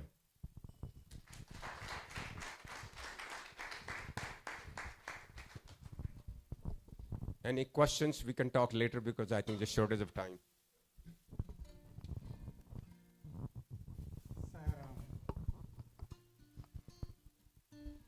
You probably heard bhajans in English, in Hindi, even in Telugu, but you may not have heard a bhajan in Tagalog, which I will sing now. And basically, all it's saying is, Sai, all I need is your name. Ang akin lang kailangan sa buhay ay ang pangalan mo. Ang aking lang kailangan sa buhay ay ang pangalan mo. Sai Ram, Sai Ram, Sai Ram. Sai Ram, Sai Ram, Sai Ram. Bukang bibig sa akin ay Sai Ram. Bukang bibig sa akin ay Sai Ram. Sai Ram, Sai Ram, Sai Ram. Sai Ram, Sai Ram, Sai Ram. Wala akong hilig sa buhay, kundi Sai Ram. Wala akong hilig sa buhay, kundi Sai Ram. Sai Ram, Sai Ram, Sai Ram. Sai Ram, Sai Ram, Sai Ram. Ang akin lang kailangan sa buhay ay alaala mo. Ang akin lang kailangan sa buhay ay alaala mo. Sai Ram, Sai Ram, Sai Ram. Sai Ram, Sai Ram, Sai Ram. Lahat ng aking gawain ay alay sa iyo.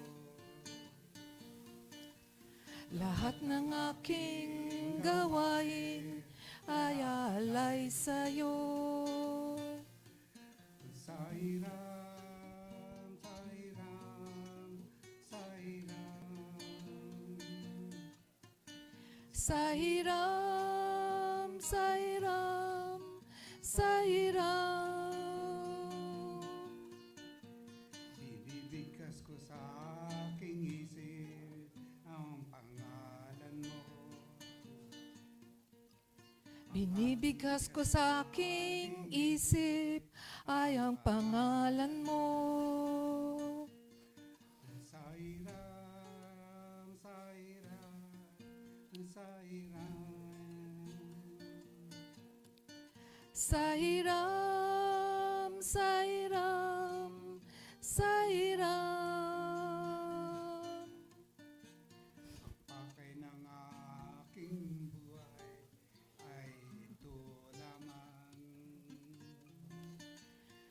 pakay ng aking buhay. Ito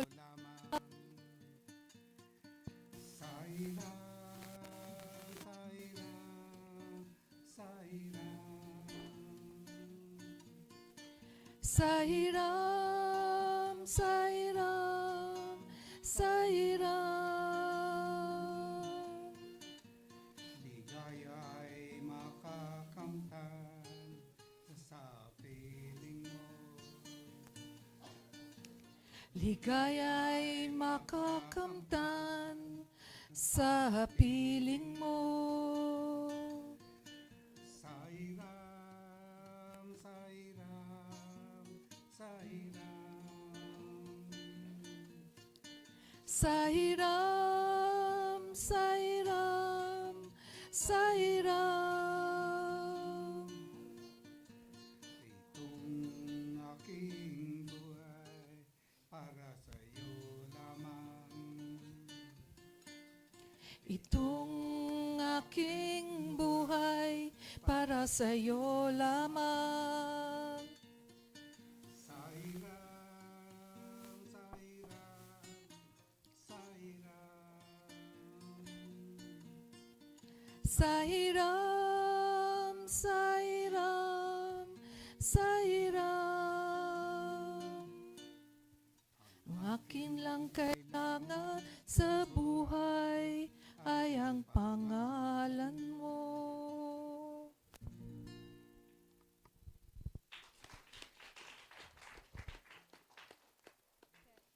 It's not working. Check, check, check. Can you increase this? Mrinal, can you increase the volume? Sairam, Sairam. Sairam. Next up, we are going to have our own young adults offering. Sairam.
Check, check, check.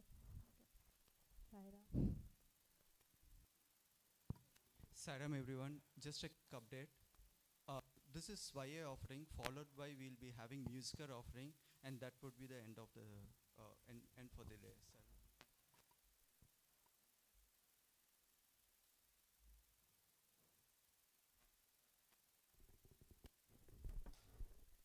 Sairam, Sairam, mic test, Sairam. Sairam. Sairam.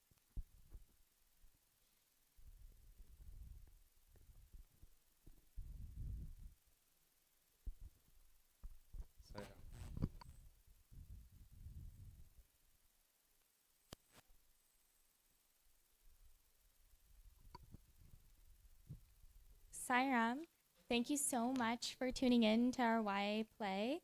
The name of our play is The Corporate Crossroads. It's about a YA that climbs fast in a corporate job but faces burnout and unethical choices. And with Swami's guidance, the team learns to balance work via Bhagwan's teachings and good influences.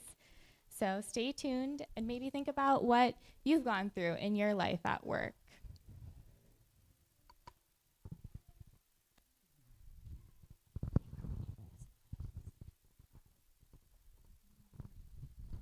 Hey, you must be the new guy.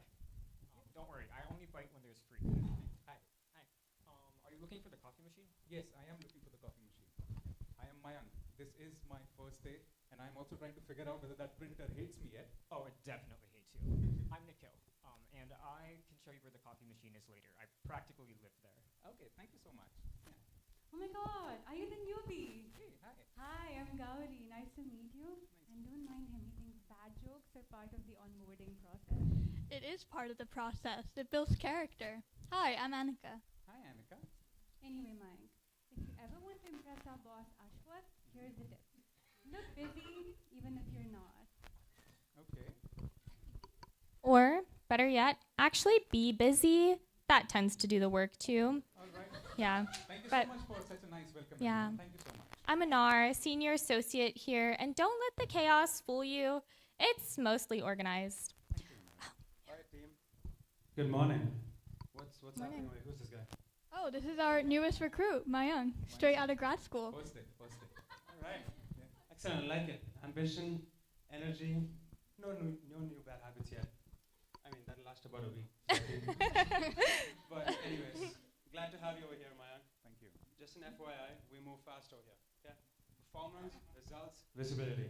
That's what matters. You work hard, you're gonna come for my position soon enough. I'll try Alright? my best, sir. Okay. Enough chit chat. Come on, let's get to work.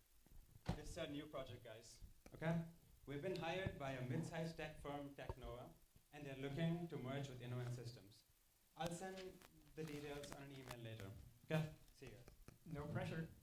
Oh, you know, just your whole job on the line. Relax, you'll get used to this. It's all about the hustle here. You work late, reply all, and occasionally throw in buzzwords like pipeline and bandwidth, and you'll be fine. Okay. Or you can actually just focus on doing the real work. The rest will follow. Thank you so much, guys. That's good advice. Thank you so much.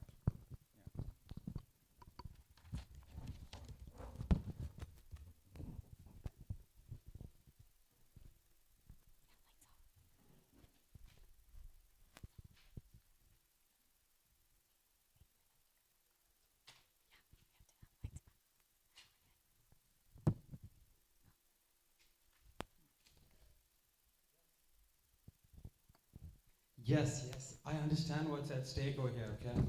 My team knows how important this project is. We'll make sure that we deliver to you on time, okay? All right, see you. All right, guys, listen up. That was the client I was on the phone with, and I ran our proposal by him. He seems really excited about it, but we do need to elevate our client report by tomorrow, okay?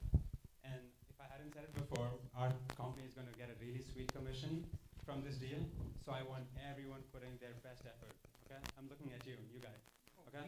Yeah. Go ahead, get to work. Translation, make it look good no matter what.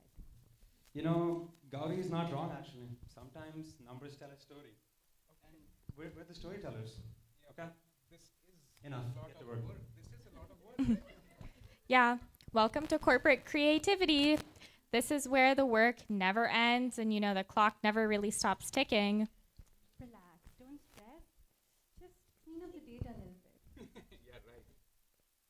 Wait, you're not joking. What do you mean clean up the data?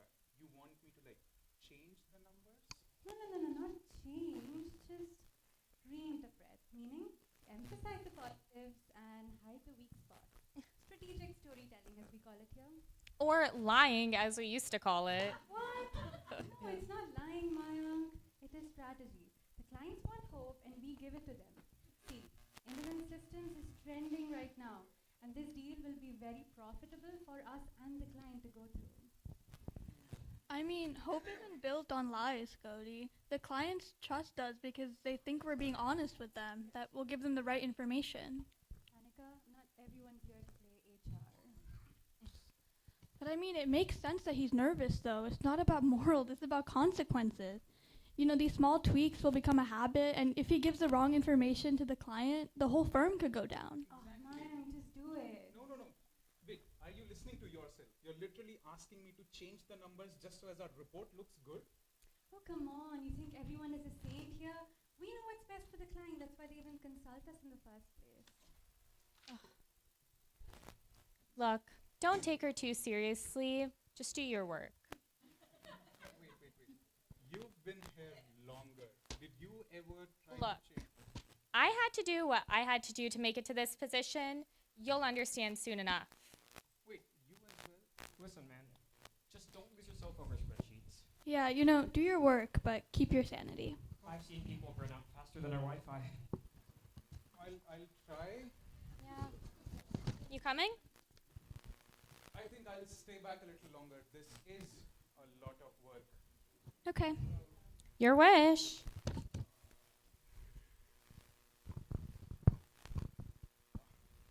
This is so late. Wait, I wonder what Priya is doing right now. Okay, let me give her a call. Hey man, staying up late again?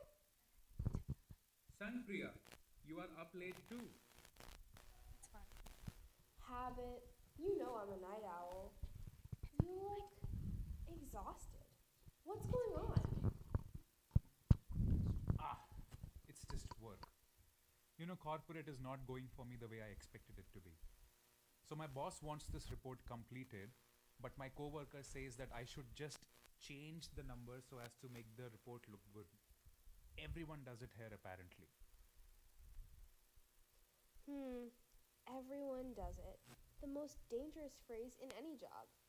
You know, once Swami said, the easy path rarely leads to the right destination. Yeah, I know that, but this is my first job. I don't want to seem difficult or idealistic. I want people to like me. Integrity is never outdated, Mayank. The world might test it, but it always respects it. Eventually. Pray before you decide, and let the silence guide you. Yeah, right. Integrity never goes out of style. I hope that's true. All right, I think I'll go back to work. I do need to finish this report. Hey, Maya.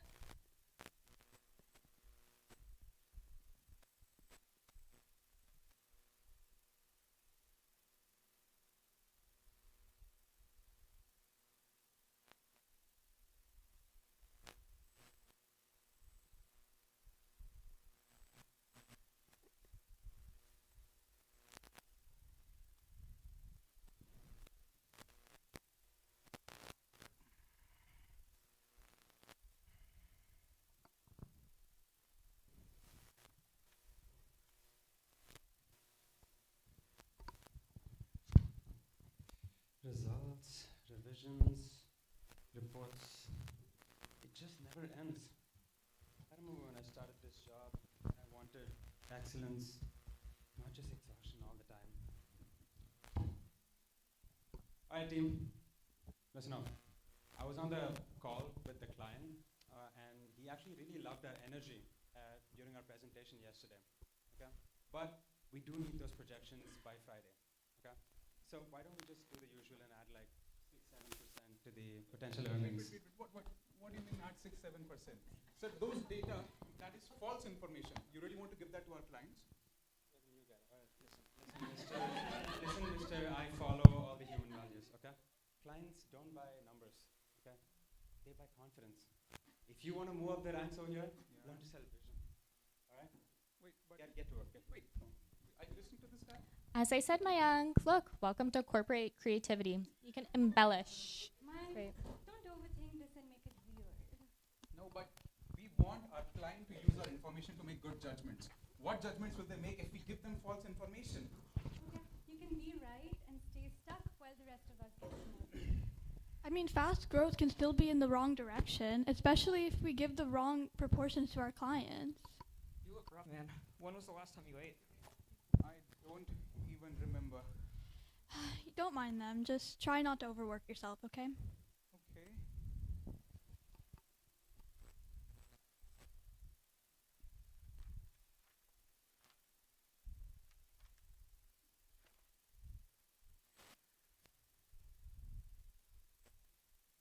Are you watching this? Are you looking at this? I'm about to lie in my very first job. You know what, Swami? This is exactly why I did not want to leave Pittsparthi. But you said, no, go out in the real world, be an example. You said your life is my message, but you know what? You did not tell me about consequences.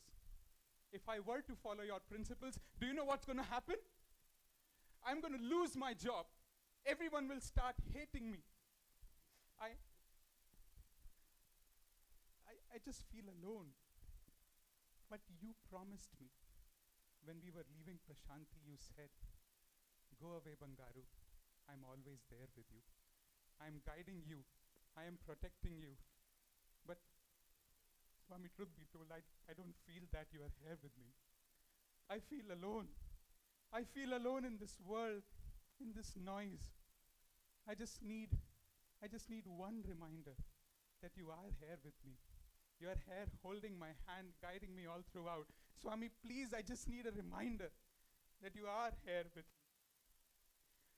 बिन तेरे मैं भटक रहा हूँ, बिन तेरे मैं भटक रहा हूँ, थाम ले मुझे मैं डरने लगा हूँ, इस दुनिया की भूल भुलैया में, इन राहों की अंधियारों में, इस दुनिया की भूल भुलैया में, इन राहों की अंधियारों में, बेबस बेचैन लाचार पड़ा हूँ, बेबस बेचैन लाचार पड़ा हूँ,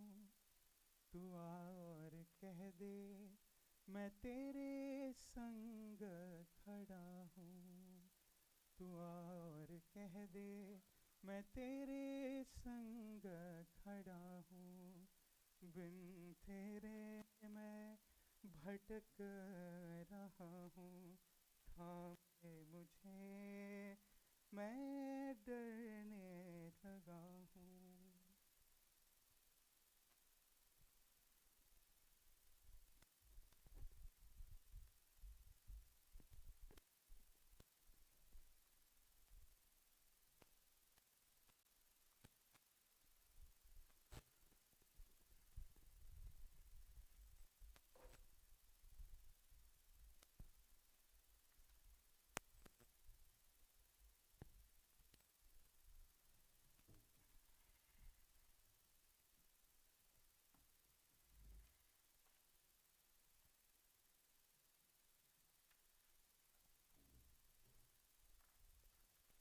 Okay. So, say that these numbers are our projected growth, not estimates. That'll make us look weak, and we want the client to believe in this merger, right, Mayank? Gauri, they are projected growth. We have not tested this information. This is a lie. Okay, so let's test it after the presentation. If you hesitate now, you'll thank us all. Got it? This is why I knew I always liked you, Gauri. She's right. Confidence sells, hesitation kills. All right? Keep that in mind, okay? I have the client on the line, guys. Okay, this is it, okay? Everyone, put your best foot forward. Time to lock in. Okay.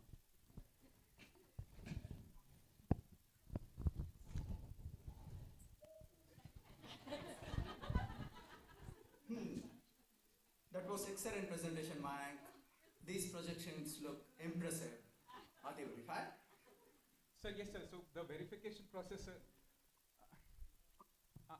I'm sorry, sir. These numbers are not verified. These are best case scenarios, but we can try to make these numbers go up.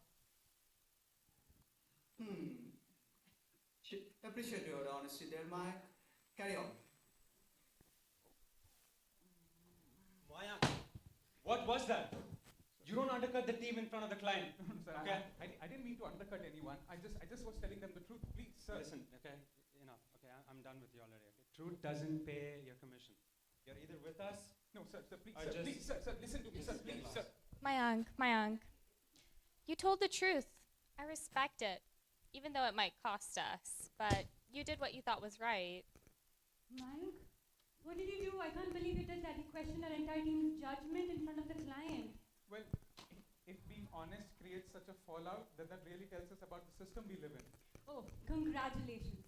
Saint Mike saves the world. What about the rest of us who have to deal with the consequences, huh? Please. I mean, he's not trying to fix the world, Gaudi. He's just trying to do what's best for this client. Yes. Gaudi, you need to relax a bit, okay? You know, he had the client's best interest at heart too.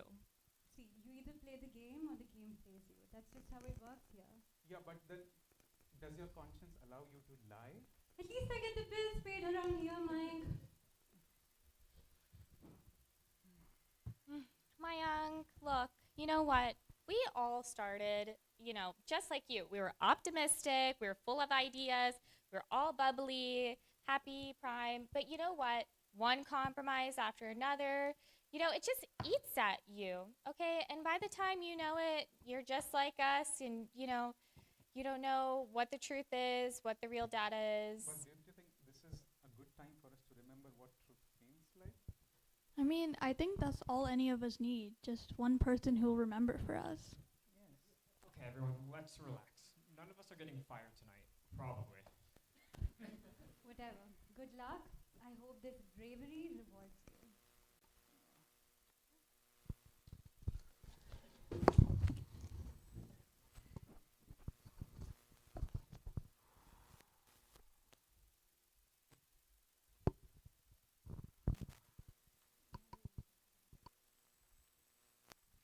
Hey, Shashank, how is it going? Wait, I can't hear you, I can't hear you. Hey, Mike, sorry I was on mute. But how's your work going? How's your presentation today? Oh man, what do I tell you?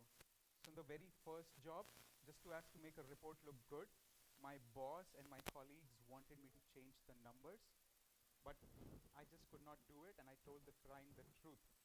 They all freaked out. Oh my God. I mean, as Swami says, whatever happens, the path of virtue should never be given up. The world may punish honesty, but your conscience rewards it with peace. Exactly. Even amongst all of that, I was at peace. Swami's words, they kept echoing. Do your duty not for the reward, but for righteousness. Exactly. Let the result rest with him. I really think this is your real promotion. From fear to faith. Exactly. But to be honest, I'm also a little worried. Let's see how my boss reacts tomorrow. All right, I'll keep you updated. Thank you so much. See you soon, Shashank. You, Mayank, Sairam.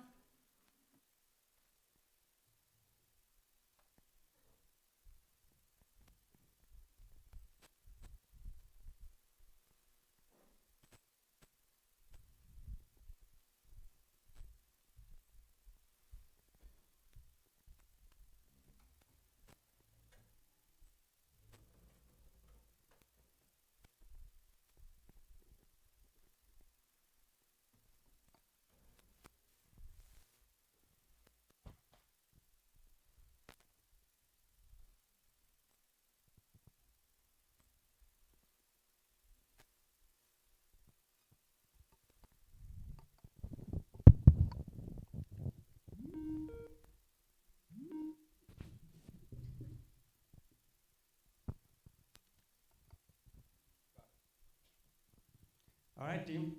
That was the client I was with. Okay. He absolutely loved he loved the proposal. He loved our energy, whatever we were presenting. He loved all of it.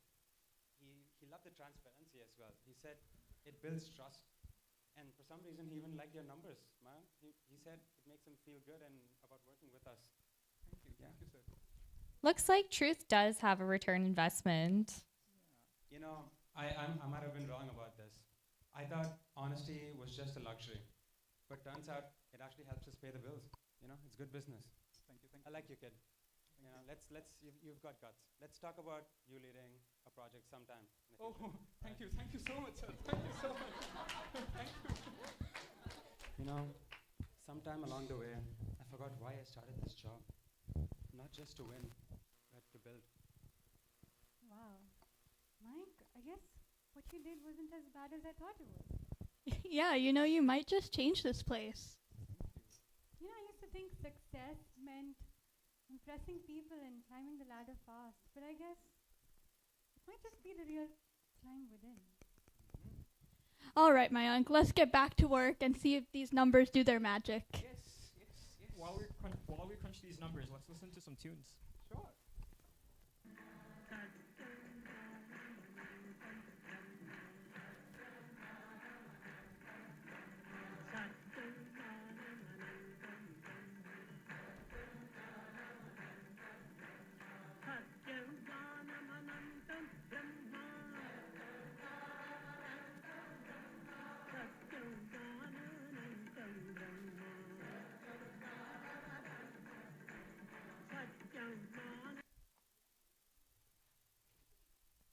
అట్టి స్వామీజీకి dear friends మీరు కావాలనుకుంటే తప్పక మీరు నడుచుకోండి. If you want to be dear friends of Bhagavan, conduct yourself. I am with you, I am with you. in you, around you, behind you. Bhagavan promises, declares that Bhagavan is in you, with you, ఆ విధంగా around you. బుద్ధిని మీరు అభివృద్ధి పరుచుకుంటే If you have that firmness within, I am not separate from you. Bhagavan is not separate from you. I am yours. Bhagavan says, I am your one.